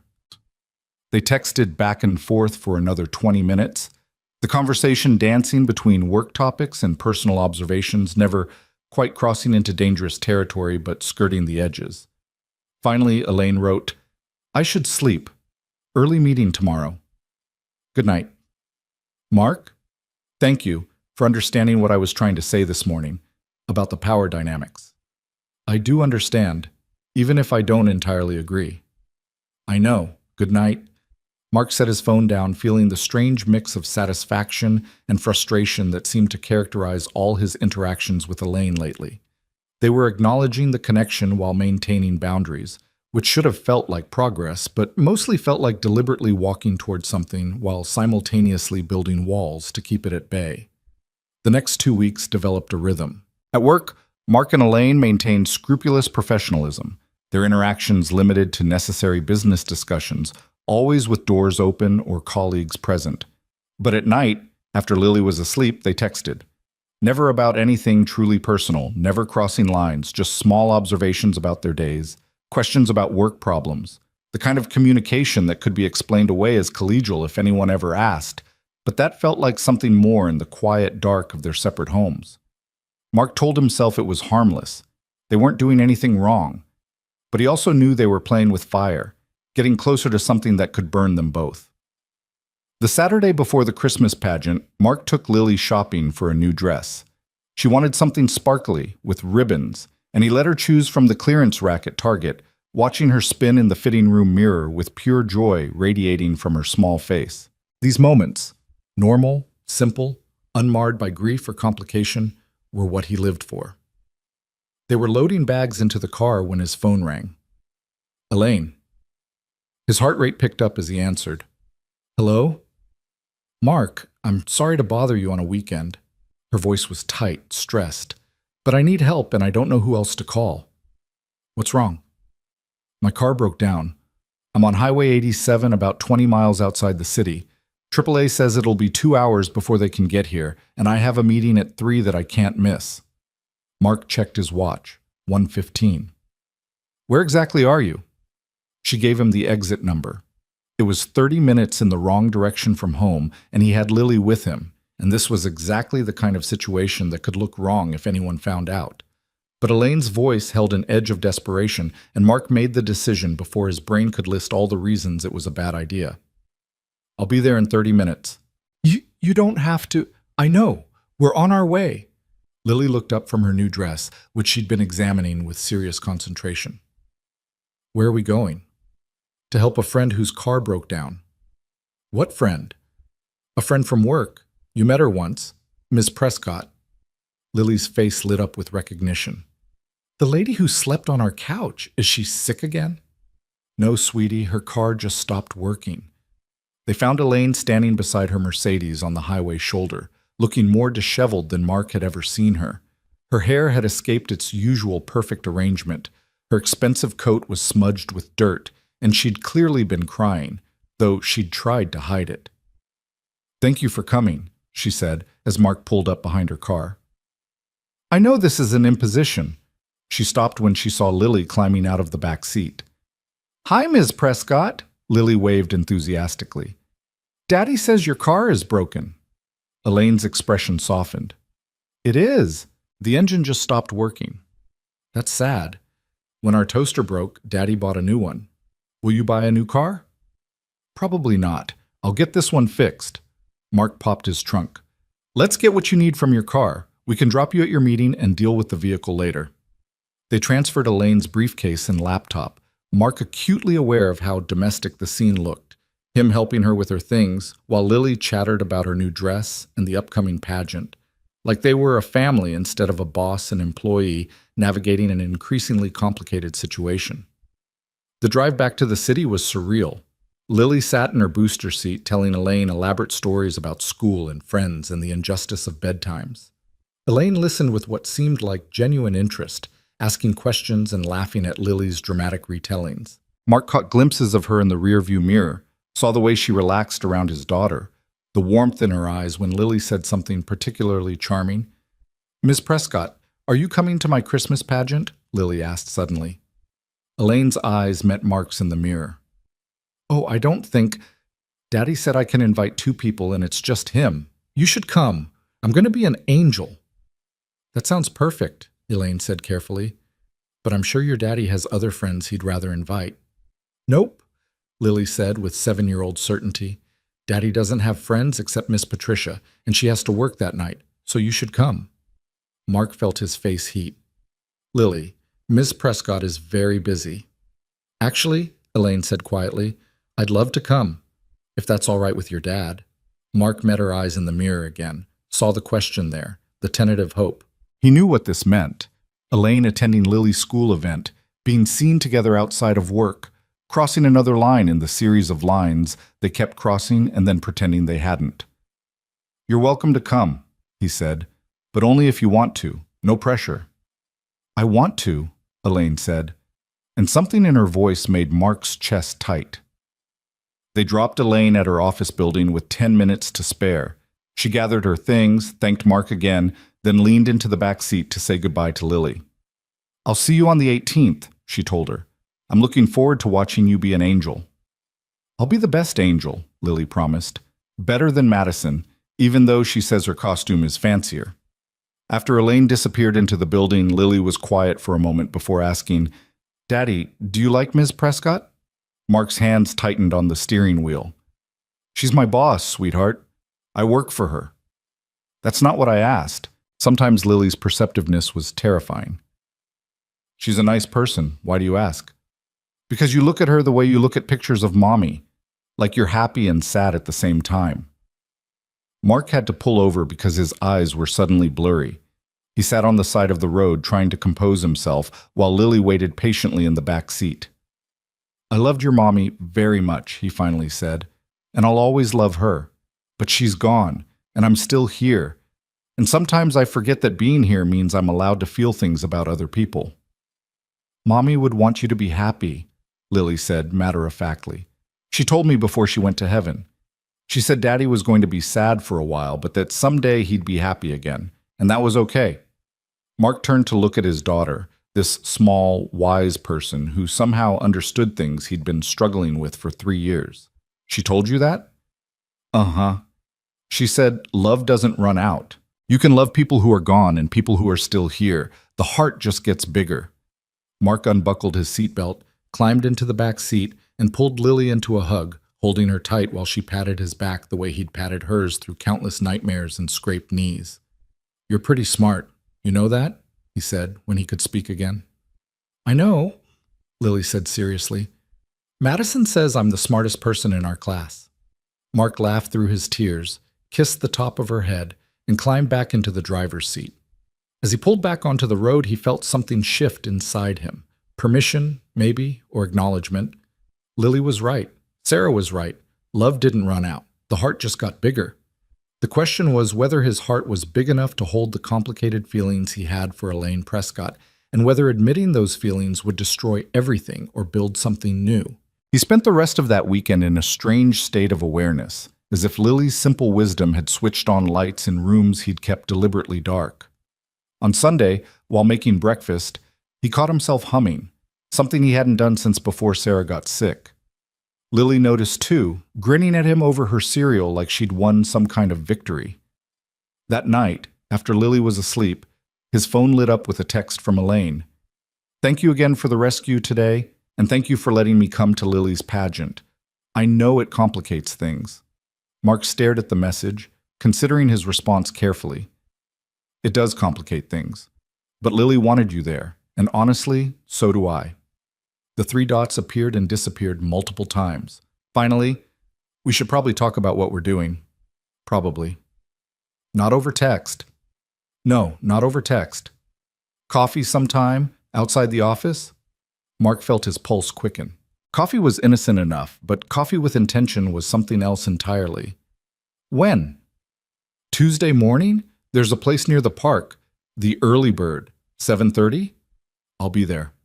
Monday at work felt different, charged with anticipation that Mark tried and failed to ignore.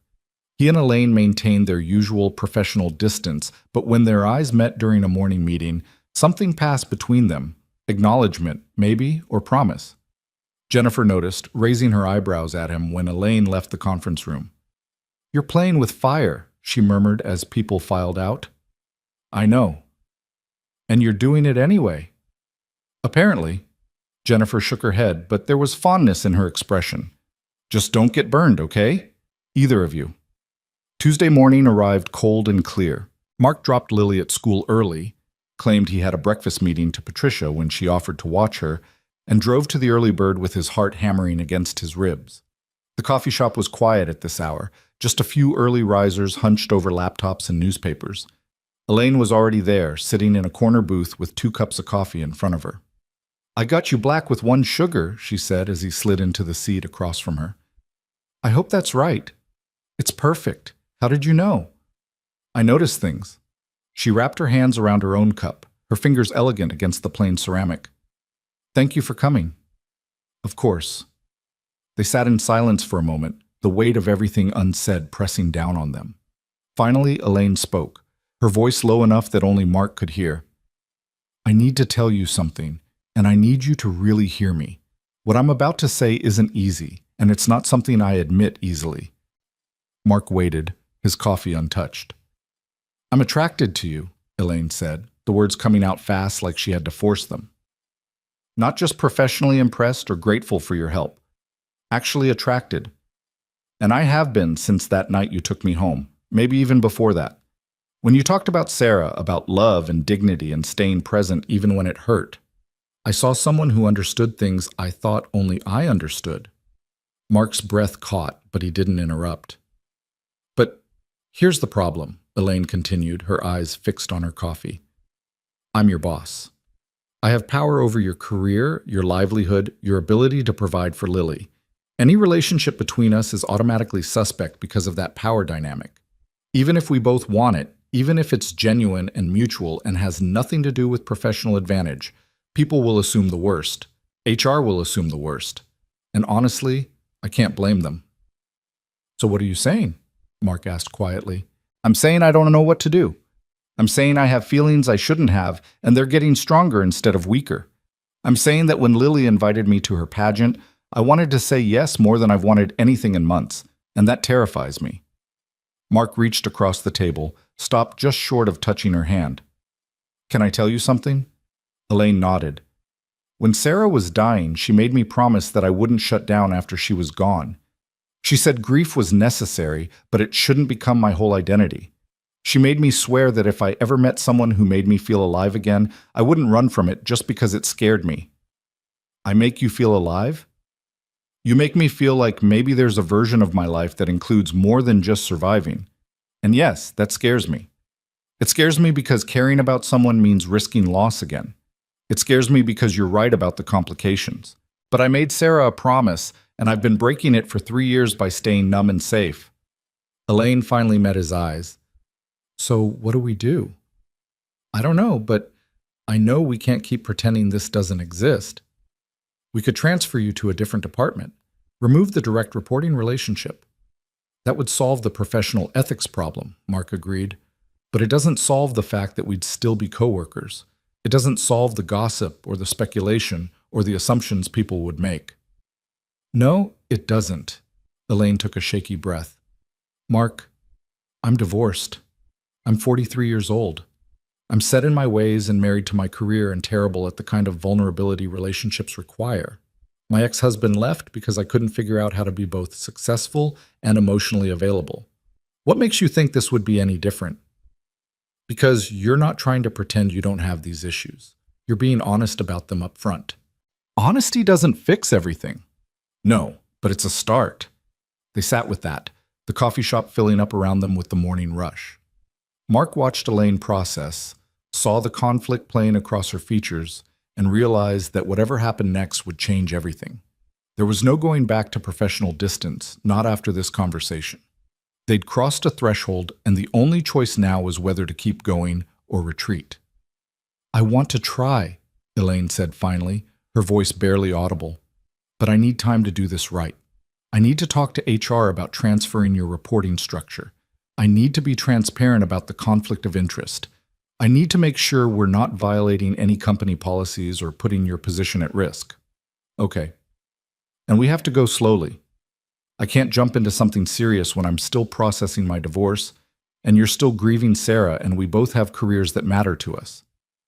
I understand. Do you? Because I'm not promising anything, Mark.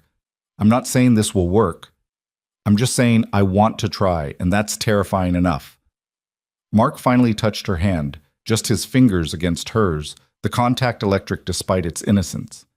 I'm terrified too, but I'd rather be terrified and trying than numb and safe. Elaine turned her hand over, laced her fingers through his. They sat like that for a long moment, holding hands across a coffee shop table like teenagers, the gesture both simple and monumental. I should get to work, she said eventually, though she didn't move to let go. People will notice if I'm late. Let them notice. She smiled, the expression transforming her face. Your trouble, Mark Wilson. You have no idea. They separated reluctantly, gathering their things and walking to their cars in the early morning cold. Before she climbed into her newly repaired Mercedes, Elaine turned back. Thursday is the pageant, right? 6 o'clock.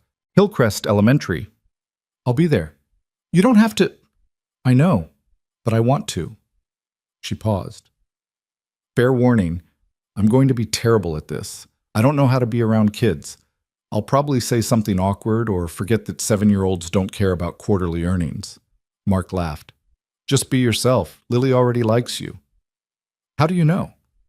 Because she has excellent taste. Elaine's smile was soft and genuine and entirely unpracticed. See you at work, Mark. See you at work. The next 2 days passed in a blur of anticipation and nervousness. At work, Mark and Elaine maintained their professional facade, though Jennifer cornered him Wednesday afternoon with pointed questions. You had coffee with her, she said, not asking. We talked. About work? Among other things. Jennifer studied his face. You look different, lighter somehow. Maybe I am. Good. You deserve to be happy, Mark. Just be careful, okay? Office romances are complicated, even without the boss-subordinate dynamic. I know, we're being careful, but careful felt inadequate for what was actually happening. That night, Elaine texted, I spoke with HR today, confidentially. They're going to restructure your position so you report to Jennifer instead of me. It'll take a few weeks to implement, but it removes the direct conflict of interest. Mark's heart raced. That's a big step. I know, but if we're doing this, we're doing it right. No ethical shortcuts. Thank you. Don't thank me yet. We still have to actually see if we work outside of crisis situations and late-night texts. We'll find out Thursday night. We will. I'm nervous. Me too. What if Lily decides she doesn't like me after all? Not possible. You have a lot of faith. In Lily's judgment? Absolutely. Thursday arrived with the kind of nervous energy that made concentration impossible. Mark gave up on productive work by 3 o'clock, leaving early to pick up Lily and help her get ready. She was vibrating with excitement, her angel costume laid out on her bed like sacred vestments. Is Miss Prescott really coming? She asked for the 5th time while Mark wrestled with her hair. She said she would. What if she forgets? She won't forget. What if her car breaks again? Then we'll go pick her up. Lily considered this, then nodded with satisfaction. Okay, but Daddy, you have to sit where I can see you. Madison says her dad sits in the back and she can never find him. Front row center, I promise. They arrived at Hillcrest Elementary 45 minutes early. Lily immediately whisked away by her teacher to join the other angels. Mark found himself standing in the slowly filling auditorium, checking his phone every 30 seconds, trying not to look like a man anxiously awaiting his boss who he'd maybe started dating, even though they hadn't actually been on a real date yet. You're going to wear a hole in that phone screen, Patricia said, appearing beside him with a smile. I thought you said I couldn't make it. I thought you had to work. I switched shifts. You think I'd miss Lily being an angel? She studied his face. You're nervous. What's going on? Nothing. Just want everything to go well. Uh-huh. And who's the woman you keep looking for? Mark felt his face heat. A friend from work. Must be some friend to have you this worked up. Before Mark could respond, he saw Elaine enter the auditorium. She'd changed from her usual business attire into slacks and a simple sweater, her hair down around her shoulders. She looked younger, softer, and Mark felt his breath catch when she smiled at him. I made it, she said, slightly breathless, like she'd been hurrying. Traffic was terrible, and I couldn't remember if you said 6 or 6:30, and I was worried I'd miss it. She stopped when she saw Patricia. Oh, I'm sorry. I'm Elaine Prescott. Patricia Chen, I'm Mark's neighbor, and Lily's part-time guardian angel. They shook hands, Patricia's eyes sharp with assessment, and Mark felt the awkwardness of worlds colliding. Patricia knew about Sarah, about his grief, about the careful walls he'd built. Elaine represented something new and uncertain, and Patricia was clearly trying to figure out if she needed to be protective. Mark's told me about you, Elaine said. Thank you for everything you do for Lily. He says he couldn't manage without you. Patricia's expression softened slightly. Lily's easy to love, and Mark's a good father. He deserves support. The subtext was clear. He deserves support, not complications. Elaine seemed to hear it, nodding seriously. He does. They both do. The lights flickered, signaling 5 minutes to start. They found seats in the 3rd row. Front row had filled up, while Mark was greeting Elaine. Mark in the middle with Elaine on his right and Patricia on his left. He felt caught between his past and his possible future. 2 women who represented different versions of who he'd been and who he might become. The pageant was exactly as chaotic and charming as school productions always were. The kindergartners sang Jingle Bells with more enthusiasm than accuracy. The 3rd grade performed a surprisingly sophisticated dance routine. And then the 2nd grade presented their nativity scene, with Lily as one of 3 angels hovering over a manger that was really just a cardboard box. She was perfect. Her halo stayed on, her wings didn't fall off, and she delivered her one line, "Fear not, for behold, I bring you good tidings of great joy," with absolute conviction. Mark filmed the whole thing while his eyes blurred with tears, pride and love and grief, all mixing together in his chest. Beside him, Elaine was crying too. Not obviously, just silent tears sliding down her cheeks while she watched Lily glow under the stage lights. Mark reached over without thinking, took her hand, and she squeezed his fingers tight. "She's wonderful," Elaine whispered. "She is." After the performance, parents flooded the stage area to collect their children. Mark waded through the crowd with Elaine and Patricia trailing behind, finding Lily surrounded by her classmates, all of them talking at once about missed cues and costume malfunctions. "Daddy!" She launched herself at him, and he caught her, lifting her up despite her protests that she was too big for that. "Did you see? I didn't forget my line." "You were perfect, the best angel on that stage." "Really?" "Really, truly." Lily spotted Elaine over his shoulder. "Miss Prescott, you came." "I told you I would," Elaine said, and Mark saw her nervousness, the way she held herself carefully like she wasn't sure how to be around children. "You were magnificent up there." "Did you like my wings?" "Daddy helped me glue on the glitter." "They were beautiful. Very sparkly." "Do you want to get ice cream with us?" "Daddy always takes me for ice cream after programs." Mark's eyes met Elaine's over Lily's head. This was it. The moment where they either maintained careful distance or took the next step into whatever they were building. "I'd love to," Elaine said, "if that's okay with your dad." "It's more than okay," Mark said. Patricia begged off, claiming an early shift, but Mark saw the approval in her eyes when she hugged Lily goodbye. "You were spectacular, angel girl. See you tomorrow." The ice cream shop was crowded with other post-pageant families, the air sweet with sugar and childhood joy. They squeezed into a booth, Lily between Mark and Elaine, and ordered sundaes that were too large and too expensive and absolutely necessary. Lily dominated the conversation, recounting the pageant from her perspective with elaborate detail about who had messed up and who had done well, and how her teacher had said she was a natural performer. Elaine listened with what appeared to be genuine interest, asking questions about rehearsals and costume choices, and Mark watched them interact with something warm unfurling in his chest. "Miss Prescott, do you have kids?" Lily asked suddenly. Elaine stilled, her spoon halfway to her mouth. "No, I don't." "Why not?" "Lily," Mark said gently, "that's a personal question." "It's okay," Elaine said. She set down her spoon, considering her answer carefully. "I think I was always too focused on work to think about having children. And then I got older and it didn't seem like the right time. Some people become parents and some people don't, and both are okay. But wouldn't you like to have a kid? Kids are great." Elaine smiled. "You make a compelling argument. If you wanted to practice being a mom, you could practice on me. I'm very good at being a kid." Mark nearly choked on his ice cream. "Lily, that's not—" "Actually," Elaine interrupted, her voice soft, "that's one of the nicest offers anyone's ever made me. Thank you." Lily beamed, clearly considering the matter settled, and returned to her sundae with single-minded focus. Mark caught Elaine's eye, saw the vulnerability there, the fear mixed with something that might have been hope.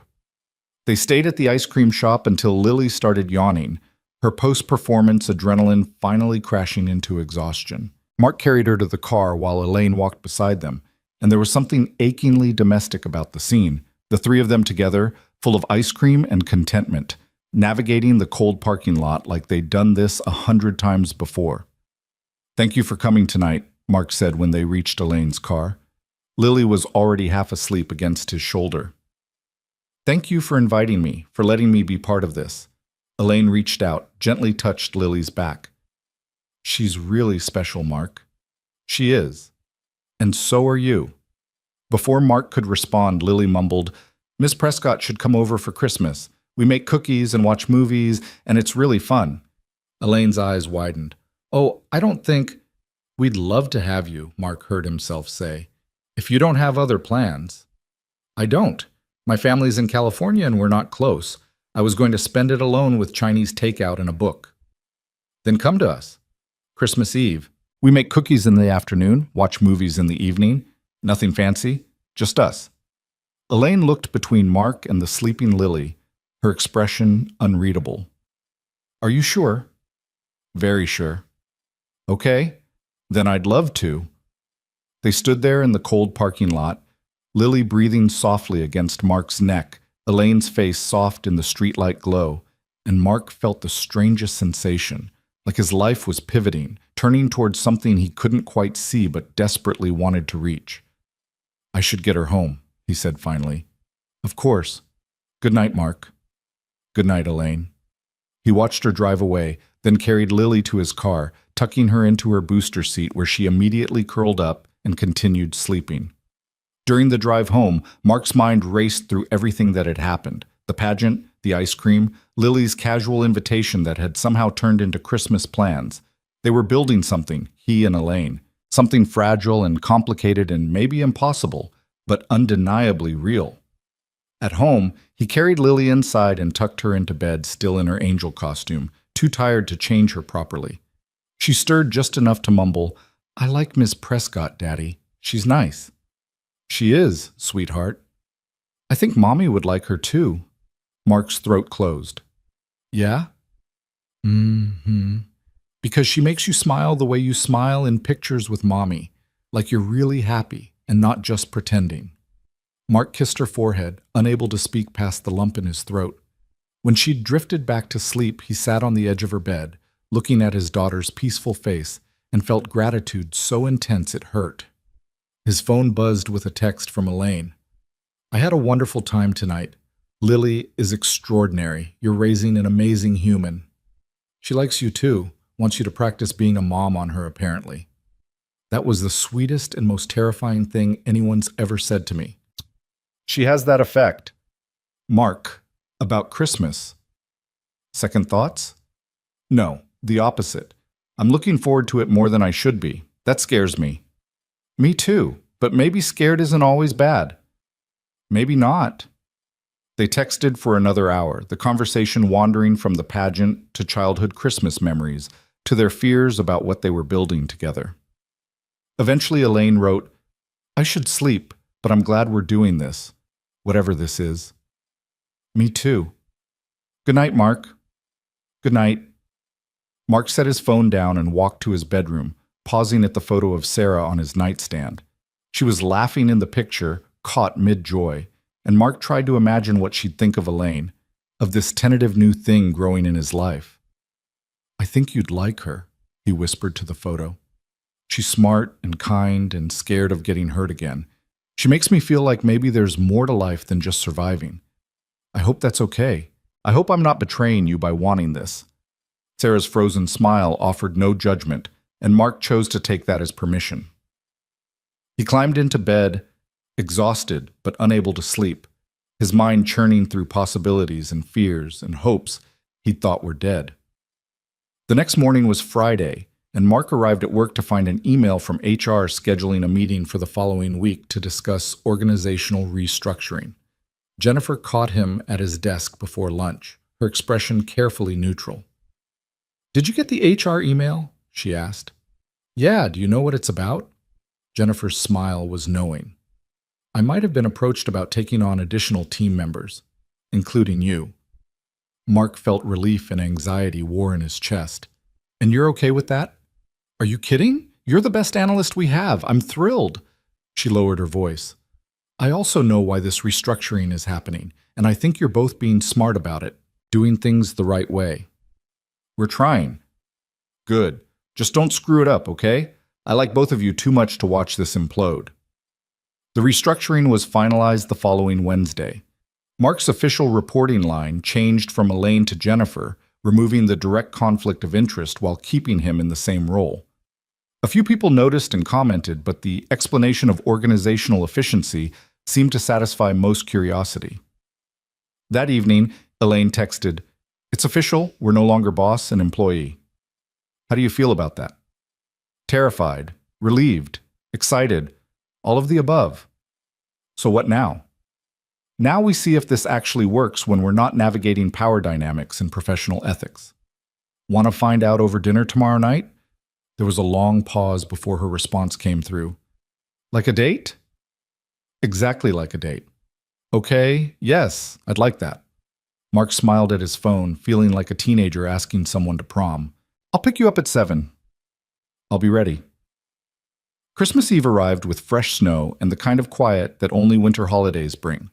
Mark and Lily spent the morning baking cookies, chocolate chip, sugar cookies shaped like stars and trees, peanut butter with fork marks. The kitchen became a disaster zone of flour and sugar and food coloring, and Mark wouldn't have changed a single thing. Elaine arrived at 4, carrying a bag that clinked suspiciously like wine bottles and looking nervous in jeans and a sweater.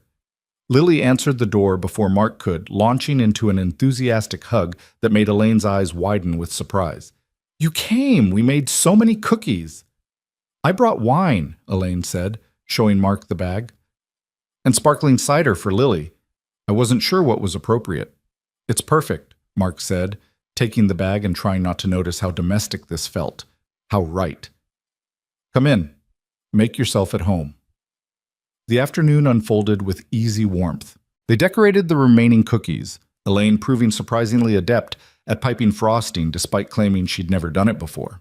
Lily directed operations with benevolent authority, praising their efforts and only occasionally critiquing their technique. As evening settled, they migrated to the living room where Mark's modest Christmas tree glowed in the corner. They watched holiday movies, Lily's choice naturally, and ate too many cookies and drank wine while Lily had cider. At some point, Lily curled up between them on the couch, her head on Mark's lap, her feet stretched toward Elaine. "This is nice," Lily mumbled, her eyes drooping, "like a real family." Mark felt Elaine stiffen slightly beside him, but when he glanced over, she was smiling, her hand resting gently on Lily's ankle. "It is nice," Elaine agreed softly. Lily fell asleep before the movie ended, her breathing deep and even.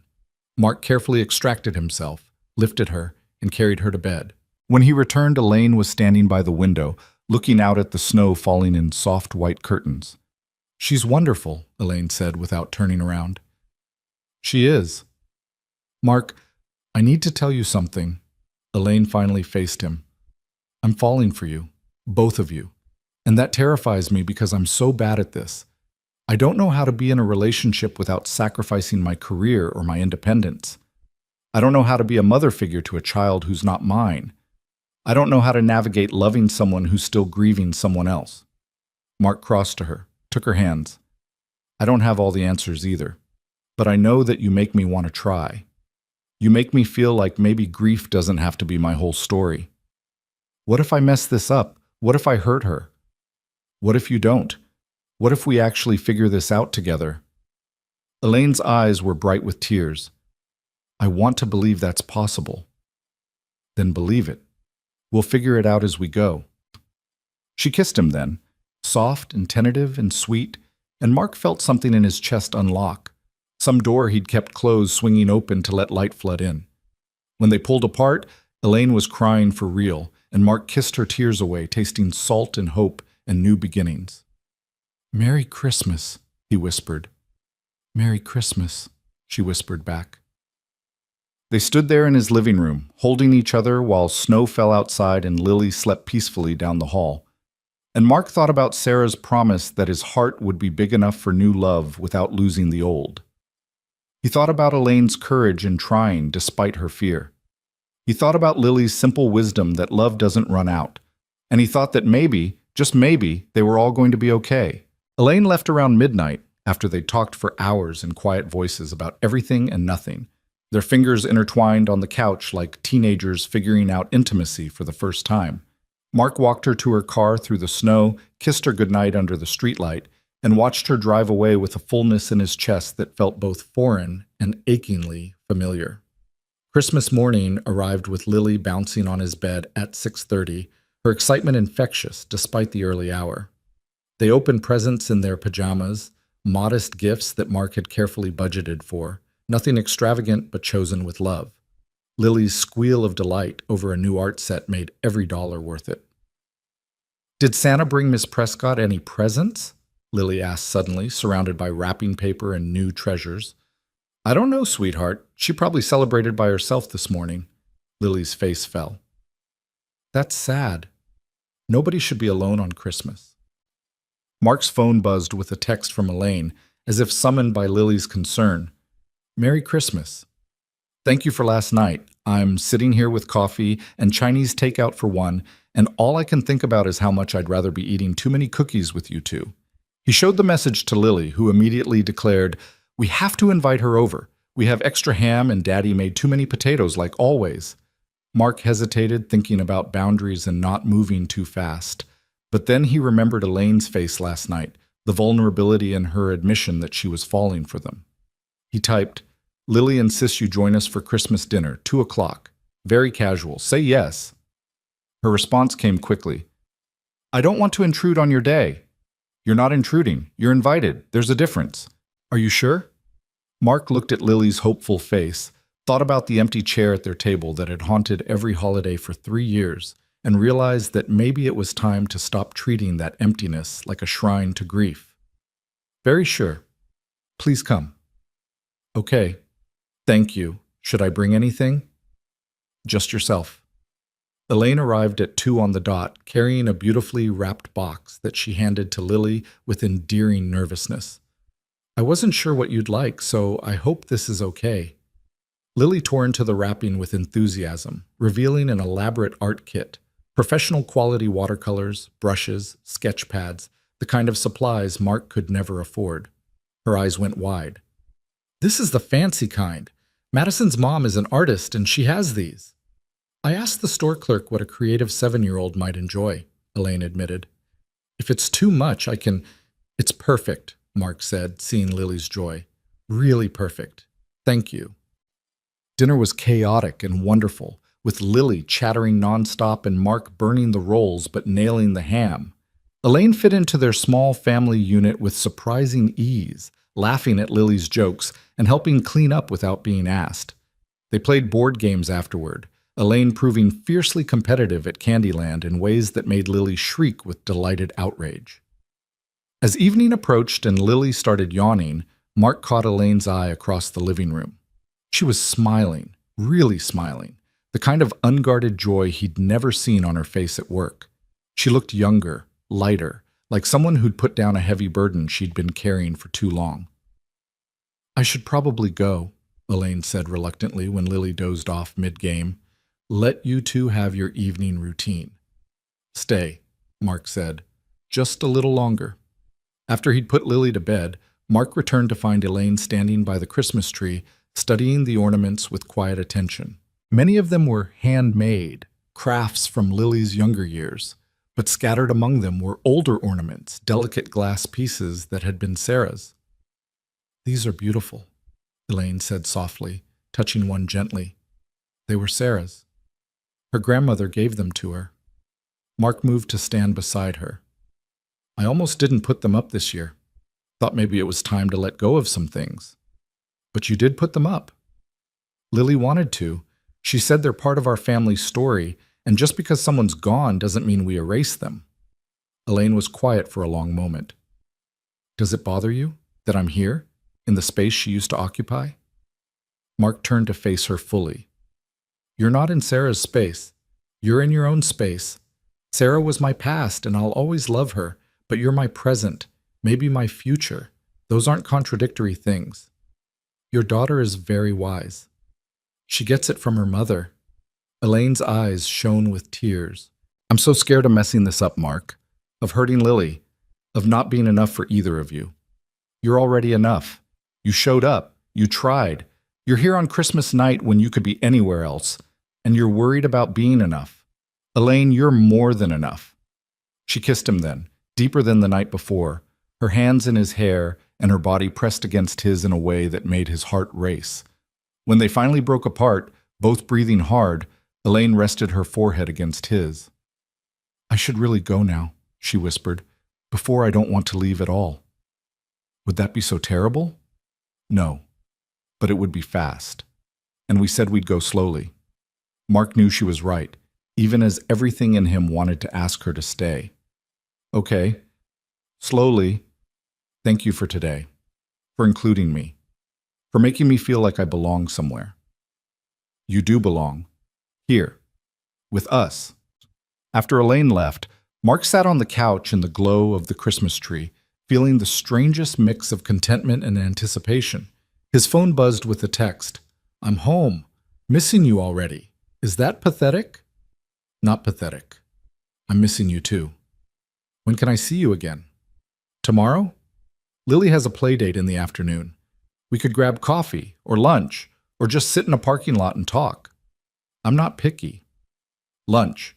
Somewhere we can actually have a conversation. I want to hear everything about you that I don't already know. They met the next day at a small Italian restaurant tucked into a booth in the back where they could talk without being overheard.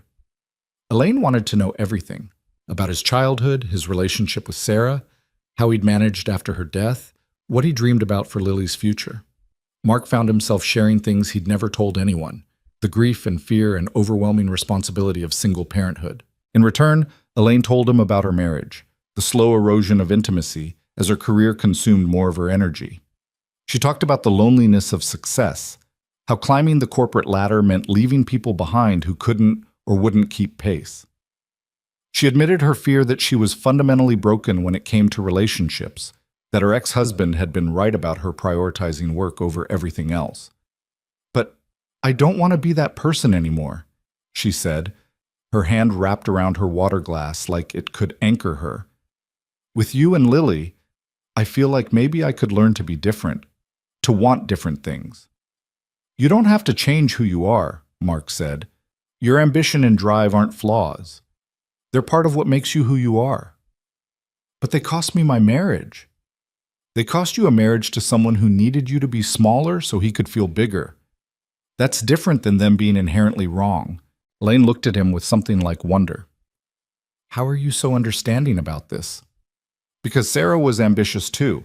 She was finishing her PhD when she got sick. She wanted to change the world through her research. I love that about her, the fire, the determination. I never wanted her to dim that light for me. What was she studying?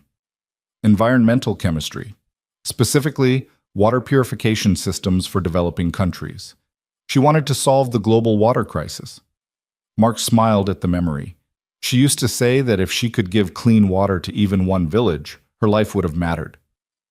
She sounds remarkable. She was. And she'd like you, I think. She always respected people who refused to apologize for being excellent at what they do. They talked through lunch and into the afternoon until Mark had to leave to pick up Lily. As they walked to their cars, Elaine caught his hand. I want to tell you something, she said. I know we're going slowly, and I know we're still figuring this out, but I need you to know that this is real for me. You and Lily, you're not some rebound or distraction from my divorce. You're the first thing that's felt genuine in longer than I can remember.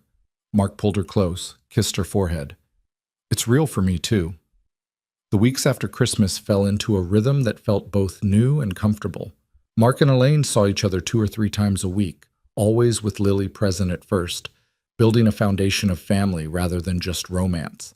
They went to museums and parks, had dinner at Mark's house, made elaborate breakfasts on weekend mornings. Elaine was learning to be around a child, getting better at the casual physical affection Lily craved, figuring out how to talk to a 7-year-old without condescension. At work, their new reporting structure made things easier. Mark worked for Jennifer now, and while everyone knew he and Elaine were dating, office gossip being what it was, the lack of direct authority removed the ethical complications. A few people made comments, mostly supportive, though Tom Bradshaw's snide remarks about Mark sleeping his way to job security earned him a private but firm conversation with HR. People are going to talk, Jennifer told Mark over coffee one morning. That's unavoidable. But you and Elaine did everything right. You were transparent, you restructured appropriately, and you're both still excellent at your jobs. Anyone who has a problem with it can deal with me. February arrived cold and gray, and with it came Lily's 8th birthday. She wanted a party at the skating rink, with her entire class invited, and Mark had been planning for weeks to make it perfect. The morning of the party, while they were setting up, Lily asked the question Mark had been dreading. Is Ms. Prescott coming to my party? Do you want her to come? Lily considered this seriously. Is she your girlfriend now? Mark's heart raced. They'd been careful not to label anything in front of Lily, not to move faster than she could handle. Would that be okay with you if she was? I think so. She's nice, and she makes you happy. Lily paused. But what about Mommy? Mark knelt down to Lily's level. Come here, sweetheart. I want to tell you something important. He waited until she was looking at him. I loved your mommy more than anything in the world. I still love her, and I always will. But mommy's gone, and she's not coming back. And part of loving her means honoring what she wanted for us. What did she want? She wanted us to be happy. She wanted me to take care of you and make sure you grew up knowing you were loved. And she wanted me to be happy too, even if that meant caring about someone new. Mark touched Lily's cheek gently. Loving Elaine doesn't mean I love mommy less. The heart doesn't work like that. It just gets bigger. That's what mommy told me too, about the heart getting bigger. She was right. She usually was. Mark smiled through the emotion clogging his throat. So yes, Elaine is my girlfriend, and if you're okay with that, I'd like to invite her to your party. Lily threw her arms around his neck. I'm okay with it, Daddy. I like her, and I think maybe she needs us. Mark held his daughter, marveling at her emotional intelligence, her capacity for understanding far beyond her years. I think you're right. Elaine arrived at the skating rink 30 minutes before the party started, carrying a gift bag and looking nervous. Lily ran to her immediately, chattering about the party plans, and Mark watched Elaine relax into the interaction, getting better at this with each encounter. The party was beautiful chaos, 23rd graders on ice skates, numerous falls, lots of laughter, and a cake that was slightly lopsided but decorated with care. Elaine helped wrangle children, tie skates, and hand out pizza with the kind of determined competence she brought to everything. At one point, Mark caught her helping a shy little girl who'd fallen, speaking gently and encouragingly until the girl smiled and tried again. You're good at this, he told her later, while Lily opened presents. I'm terrified, Elaine admitted, but I'm trying. That's all anyone can do. As the party wound down and parents collected their exhausted children, Lily skated over to where Mark and Elaine stood at the rink's edge. Thank you for coming to my party, she told Elaine solemnly. It was better because you were here. Elaine's eyes got suspiciously bright. Thank you for inviting me. I had a wonderful time. Next year, will you help Daddy plan it? He's good at dad stuff, but sometimes he needs help with the fancy things. Mark laughed. Hey, I thought this party was pretty fancy. It was, Lily assured him, but Ms. Prescott knows about fancy, like the decorations and stuff. I'd be honored to help plan next year's party, Elaine said, and Mark heard the weight in those words, the promise of future, of presence, of staying. That night, after Lily was asleep surrounded by new toys and birthday cards, Mark and Elaine sat on his couch with glasses of wine, exhausted and happy. She called you my girlfriend today, Mark said, asked if that's what you were. What did you tell her? That yes, you are, if that's okay with you. Elaine set down her wine glass, turned to face him fully. It's more than okay. Mark, I love you. I've been scared to say it, scared it was too soon or too much, but I do. I love you and I love Lily, and I want to be part of this family you've built. Mark's heart felt too big for his chest. I love you too. I think I have since that first night when you showed me what vulnerability looked like and trusted me enough to help.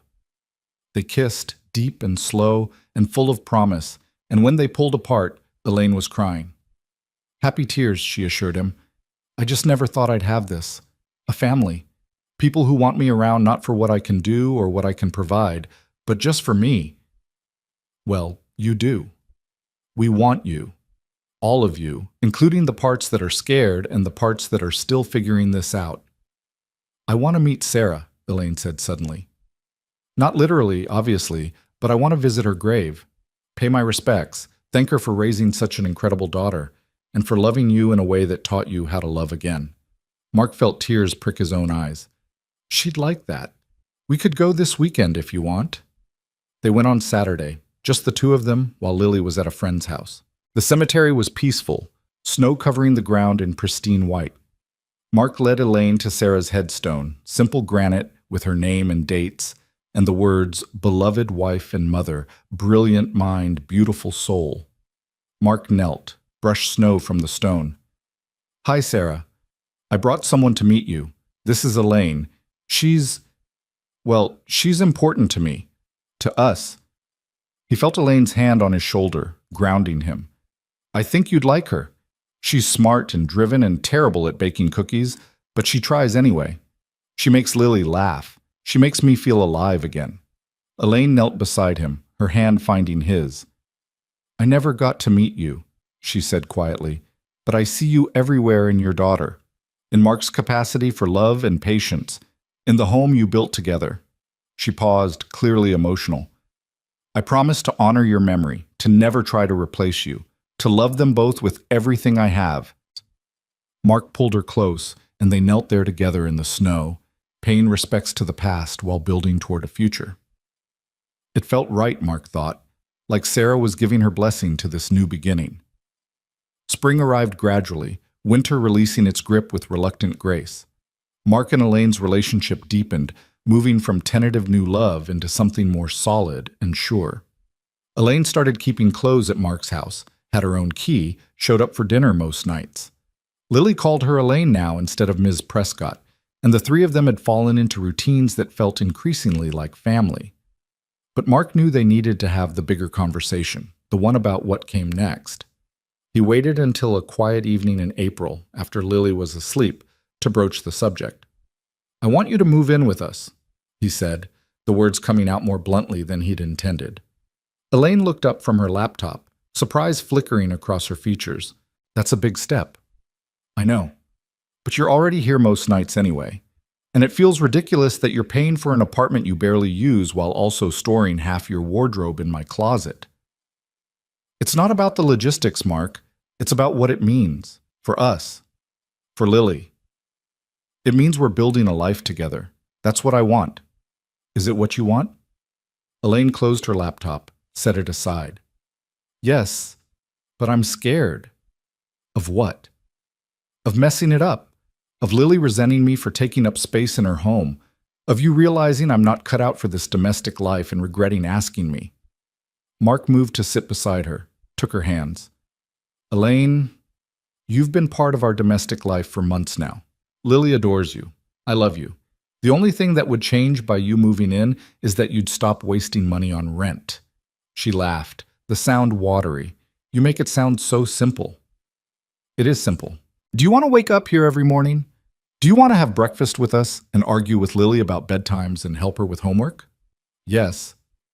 Then move in. Be part of our family officially instead of just practically. Elaine was crying now, but she was smiling too. Okay, yes, I want that. They told Lily the next morning over pancakes. Her reaction was enthusiastic, shrieking followed by an immediate demand to redecorate the guest room as Elaine's office since she'd need space for her work things. Mark and Elaine exchanged glances over Lily's head, both marveling at how easily she'd accepted this new configuration of their family. Elaine moved in gradually over the next month, merging her life with theirs in ways both practical and profound. Her expensive furniture didn't quite fit the modest house, so they donated most of it, keeping only the pieces that mattered. Her extensive book collection filled shelves Mark built in the living room. Her professional wardrobe took over half the closet, mixing with his button-downs and Lily's dance costumes in a way that made the space feel complete. Summer arrived with long days and Lily's endless energy. They took a vacation to the beach, the three of them building sandcastles and swimming in the ocean and eating too much ice cream. Mark watched Elaine teach Lily to body surf, saw the joy on both their faces, and felt gratitude so intense it was almost painful. One evening, walking on the beach after Lily had gone to bed back at the rental house with a babysitter, Elaine stopped and turned to face the ocean. I want to tell you something, she said. About my divorce. Mark waited, giving her space to find the words. Michael left because he said I was incapable of real intimacy, that I kept him at arm's length emotionally while giving everything to my job. And he was right. She looked at Mark. I was terrified of being vulnerable, of needing someone, of admitting I wasn't completely self-sufficient. So I built walls and called it independence. And now? Now I'm still terrified. But I'm doing it anyway. Being vulnerable with you and Lily, letting you see the parts of me that aren't strong or competent or in control. That's what Michael wanted and what I couldn't give him. But with you, I want to try. Mark pulled her close. You're already doing it. Every day you show up and let us see you. Not the CFO or the successful executive, just Elaine, who burns toast and cries at animated movies and worries about being good enough. That's intimacy. That's vulnerability. I love you, she said. Both of you. More than I knew I could love anything. We love you too. They stood there on the beach as the sun set. Two people who'd found each other through crisis and built something beautiful from the wreckage of their previous lives. Mark thought about that night almost a year ago when he'd carried a drunk Elaine to his car, how terrified they'd both been the next morning, how impossible this future had seemed. Fall arrived with Lily starting third grade and Mark getting promoted to senior analyst. Elaine's divorce was finally finalized, the legal end of a marriage that had emotionally ended long before. She came home that day quiet and contemplative, and Mark gave her space to process. That evening, after Lily was asleep, Elaine found him in their bedroom putting away laundry. I need to ask you something, she said, her voice serious. Mark set down the clothes. Okay. That night, the first night, when I woke up at your house and asked if we'd slept together. I remember. You said no, that nothing happened, but I've always wondered, if I'd asked you to, if I'd been sober and willing, would you have said yes? Mark considered the question carefully. No. Not that first night. You were vulnerable and hurting, and I was a stranger you'd just met. Taking advantage of that would have been wrong, regardless of consent. And now? Now you're not a stranger. Now we've built something real. Now if you asked, my answer would be very different. Elaine smiled, slow and warm. Good to know. She crossed to him, wrapped her arms around his neck, kissed him with an intensity that made his breath catch. They'd been careful about physical intimacy with Lily in the house, keeping things appropriate and measured. But there was nothing measured about this kiss, nothing careful about the way Elaine's hands tangled in his hair, or the way Mark pulled her closer. I love you, she whispered against his mouth. I love this life we've built. I love waking up here and having breakfast chaos and arguing about whose turn it is to take out the trash. I love you too, even when you steal the covers and leave your work papers all over the dining table. She laughed, the sound full of joy. We're really doing this, aren't we? Building a family. We really are. Winter returned, and with it came the anniversary of that fateful night. Mark and Elaine were sitting on the couch one evening in mid-November when he realized the date. 1 year ago tonight, you ended up on this couch, he said. Elaine looked around the living room, so different now with her touches everywhere. Her books, her photos, her life intertwined with theirs. Best worst night of my life. Why worst? Because I was so lost. My marriage was ending, I was alone, and I drunk myself into oblivion trying to escape the pain. I woke up the next morning terrified I'd destroyed everything. And why best? Because you were kind when you didn't have to be. Because you saw me at my lowest and didn't turn away. Because that night led to this, to us, to this family, to a life I didn't know I wanted until I had it. Mark pulled her close. I was terrified that morning too. Thought I'd crossed some line that would ruin both our careers. We did cross a line, just not the one we thought. Elaine smiled. We crossed from being strangers to being people who cared about each other. Everything else followed from that. No regrets? Not a single one. They sat in comfortable silence, watching the snow fall outside their window, and Mark felt the kind of peace he'd thought died with Sarah. Different than what he'd had before. Not better or worse, just different. A new chapter in a life that had space for both grief and joy, remembrance and new beginnings. December arrived with holiday preparations and Lily's excitement reaching fever pitch. On Christmas Eve, exactly 1 year after Elaine had first joined them for the holiday, Mark made dinner while Lily and Elaine decorated cookies in the kitchen. Their laughter filled the house, warm and bright, and Mark paused to watch them. This woman he loved, and this daughter who'd welcomed her, covered in flour and frosting and completely content. After Lily went to bed, Mark and Elaine stood by the Christmas tree, just as they had the year before. The ornaments were the same. Sarah's delicate glass pieces mixed with Lily's handmade crafts, and now a few that Elaine had contributed, small touches that marked her place in their family story. I have something for you, Mark said, pulling a small box from his pocket. Elaine's eyes widened. Mark? It's not what you think. Well, it is, but also it isn't. He opened the box to reveal a delicate silver ring with a small diamond. I'm not asking you to marry me. Not yet. We've only been together a year and I know you need more time to be sure. Then what is this? It's a promise that I want forever with you, that when you're ready, I'll ask properly, that you're my family, Elaine, you and Lily, and I want the world to know it. Elaine was crying, tears streaming down her face as she looked between the ring and Mark's face. I'm ready now. What? I said I'm ready now. Ask me properly. Mark's heart was racing. Are you sure? I've never been more sure of anything. Mark, this year with you and Lily has been the best of my life. I don't need more time to know that this is what I want. You're what I want. This family is what I want. Mark knelt, still holding the box, his hands shaking slightly. Elaine Prescott, will you marry me? Will you officially become part of this family? Will you be Lily's stepmom and my wife and our partner in all the chaos and joy and everyday magic that makes up a life? Yes, Elaine said, pulling him up and kissing him through her tears. Yes, absolutely yes. Mark slipped the ring on her finger and they stood there holding each other, laughing and crying and marveling at how a night that started with crisis had led to this moment of pure joy. Should we tell Lily in the morning? Elaine asked. Definitely. She's going to be insufferable with excitement. I can't wait. They went to bed that night as an engaged couple, Mark holding Elaine close and thinking about Sarah, about love and loss and second chances. He whispered a silent thank you to his late wife for teaching him that hearts could be big enough for everything, grief and joy, memory and new love, yesterday and tomorrow. Christmas morning brought Lily's predictable early wake-up and her discovery of their news, which resulted in exactly the insufferable excitement Mark had predicted.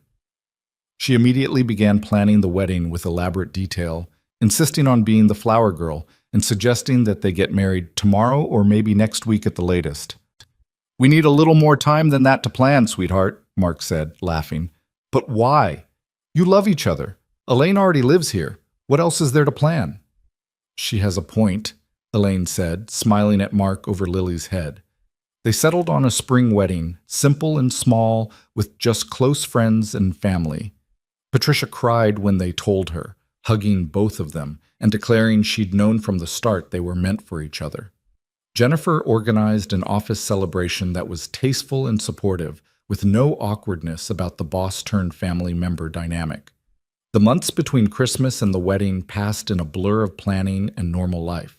Lily's school events, work deadlines, grocery shopping, and bill paying, and all the mundane tasks that made up a shared existence. Elaine proved to be terrible at wedding planning, getting overwhelmed by decisions about flowers and music, so Mark took over most of it while she focused on work and being present for Lily. They visited Sarah's grave together one last time before the wedding, the three of them bringing flowers and sitting in the spring sunshine. I wanted to tell you we're getting married, Mark said to the headstone, and I wanted Lily to have a chance to talk to you about it. Lily knelt by the grave, her small hand on the stone. Hi, Mommy. I miss you every day, but I'm okay. Daddy's okay too, and Elaine is really nice. She helps me with my homework and takes me shopping and loves Daddy the way you did. She paused, clearly emotional. I hope you're not sad that we have a new family now. Elaine says you're still part of our family too, that we can love you and her at the same time. Is that okay? The wind rustled through the trees, and Mark chose to interpret it as Sarah's blessing. I think it's okay, Lily decided. I think you want us to be happy. Elaine knelt beside Lily, her own hand joining the small one on the stone. Thank you, she said simply, for everything you gave them, for teaching Mark how to love and Lily how to be brave, for making them who they are. I promise to honor that gift every day. They sat there together, this unusual family configuration, the widower, his daughter, and the woman who'd come into their lives through chaos and stayed through choice. Mark felt the past and future merge in that moment, felt Sarah's presence like a benediction on everything they were building. The wedding took place on a Saturday in May, in Patricia's backyard, which she'd offered with characteristic generosity. The ceremony was simple, Mark in a suit Lily had helped pick out, Elaine in a dress that was elegant without being ostentatious, and Lily as flower girl in a purple dress that matched the spring flowers blooming everywhere. They'd written their own vows. Mark went first, his voice steady despite the emotions churning in his chest. Elaine, a year and a half ago, you came into my life at your lowest moment, and I saw someone who was brave enough to be broken. You could have retreated behind walls of professionalism and pretended nothing happened, but instead you let me see you, really see you. That courage changed everything. He paused, gathering himself. You've taught me that hearts can be big enough for everything, that I can honor Sarah's memory while building a future with you, that grief and joy can coexist, that love doesn't run out, it just expands to hold everyone who matters. I promise to be worthy of your trust, to support your ambitions, to share both the burdens and joys of life, to be your partner in all things. Elaine was crying before she even started speaking, but her voice was clear when she began. Mark, I came to your company party that night feeling like a failure. My marriage had ended, I was alone, and I'd convinced myself that success and love were mutually exclusive, that I could have one or the other, but never both. She looked at him through her tears. You proved me wrong. You showed me that real partnership means celebrating each other's victories, not diminishing ourselves to make space for someone else. You taught me that vulnerability isn't weakness, it's the foundation of true intimacy. She turned to include Lily. You both taught me what family really means, not obligation or duty, but choice and commitment, and showing up even when it's hard. I promise to keep showing up, to keep being brave enough to be vulnerable, to love you both with everything I have for as long as I live. There wasn't a dry eye in the small gathering when they exchanged rings and kissed, sealing promises that had been building since that first night of unexpected crisis. Lily cheered loudest of all, throwing flower petals with abandon and declaring it the best wedding ever, despite having never attended another one. The reception was cake and champagne and Lily's elaborate toast that made everyone laugh. As the sun set and guests began to leave, Mark found himself standing with Elaine at the edge of Patricia's yard, watching Lily chase fireflies with some of the neighbor kids. Mrs. Wilson, he said, testing out the name. Elaine smiled. I'm keeping Prescott professionally, but I like the sound of that for everything else. Any regrets? Just one. Mark's heart skipped. What? That I didn't meet you sooner, that we wasted years being alone when we could have been building this. She leaned into him. But maybe we needed those years. Needed to become people who could appreciate what we have. Maybe you're right. Lily ran over, breathless and happy. Can we go home now? I'm tired and I want to play with my new art supplies. Sure, sweetheart, Mark said, scooping her up despite her protests that she was too big. Let's go home. Home. The word had new meaning now, encompassing not just a physical space, but the people who filled it. As they drove through the evening darkness, Lily chattering from the back seat and Elaine's hand warm in his, Mark thought about the journey that had brought them here. From grief to hope, from crisis to family, from that terrifying morning when Elaine had asked if they'd slept together to this evening where they'd promised forever. Life, he'd learned, didn't follow clean narratives. It was messy and complicated and full of unexpected turns. The night he'd helped a drunk colleague had seemed like a potential disaster, a moment that could have destroyed careers and reputations. Instead, it had been the beginning of everything good that followed. Months turned into years. Lily grew from a precocious 7-year-old into a confident teenager who still talked to both her mothers, the one in the cemetery and the one helping her with algebra at the kitchen table. Elaine's career continued to flourish, Mark by her side as both partner and supporter, neither one diminished by the other's success. They added to their family, first a dog that Lily named Professor Wigglesworth, then eventually a son born when Lily was 12, and who inherited his mother's sharp intelligence and his sister's boundless energy. On the 5th anniversary of their wedding, Mark woke to find Elaine already up, sitting on their back porch with coffee and watching the sunrise. He joined her, bringing his own mug, and they sat in companionable silence. Do you ever think about that night? Elaine asked finally. The party? Waking up on your couch? Sometimes. Usually on mornings like this when everything feels perfect, and I remember how easily it could have gone differently. I was so ashamed that morning, So convinced I'd destroyed everything. You built everything, Mark corrected gently. That night stripped away all the pretense and left just two people who needed each other. Everything else grew from that honesty. Elaine turned to him, her face soft in the early light. I love you. I don't say it enough in the chaos of daily life, but I do. You saved me that night, and every day since. We saved each other. Inside, they could hear their son beginning to wake, Lily's alarm going off, the household stirring to life. The ordinary chaos of family mornings awaited, breakfast to make, lunches to pack, schedules to coordinate. But Mark had learned that this ordinary chaos was actually extraordinary, that these mundane moments of shared life were the real magic. He thought about Sarah sometimes still, with love and gratitude for everything she'd taught him. He thought about Elaine's ex-husband and the divorce that had set her free to find something better. He thought about all the small choices and accidents that had aligned to bring them to this moment. A company party he almost didn't attend, a broken-down car, a daughter wise beyond her years, a woman brave enough to be vulnerable. Life was messy and unpredictable and sometimes painful, but it was also beautiful and full of second chances and capable of holding more love than seemed possible. The heart, as Lily and Sarah had both said, just got bigger. Standing on that porch with Elaine, watching the sun rise on another day of their life together, Mark felt grateful for every messy, complicated, beautiful piece of it. From crisis to family, from fear to love, from one night that could have been a disaster to a lifetime of mornings like this one. It was, he thought, more than enough. It was everything.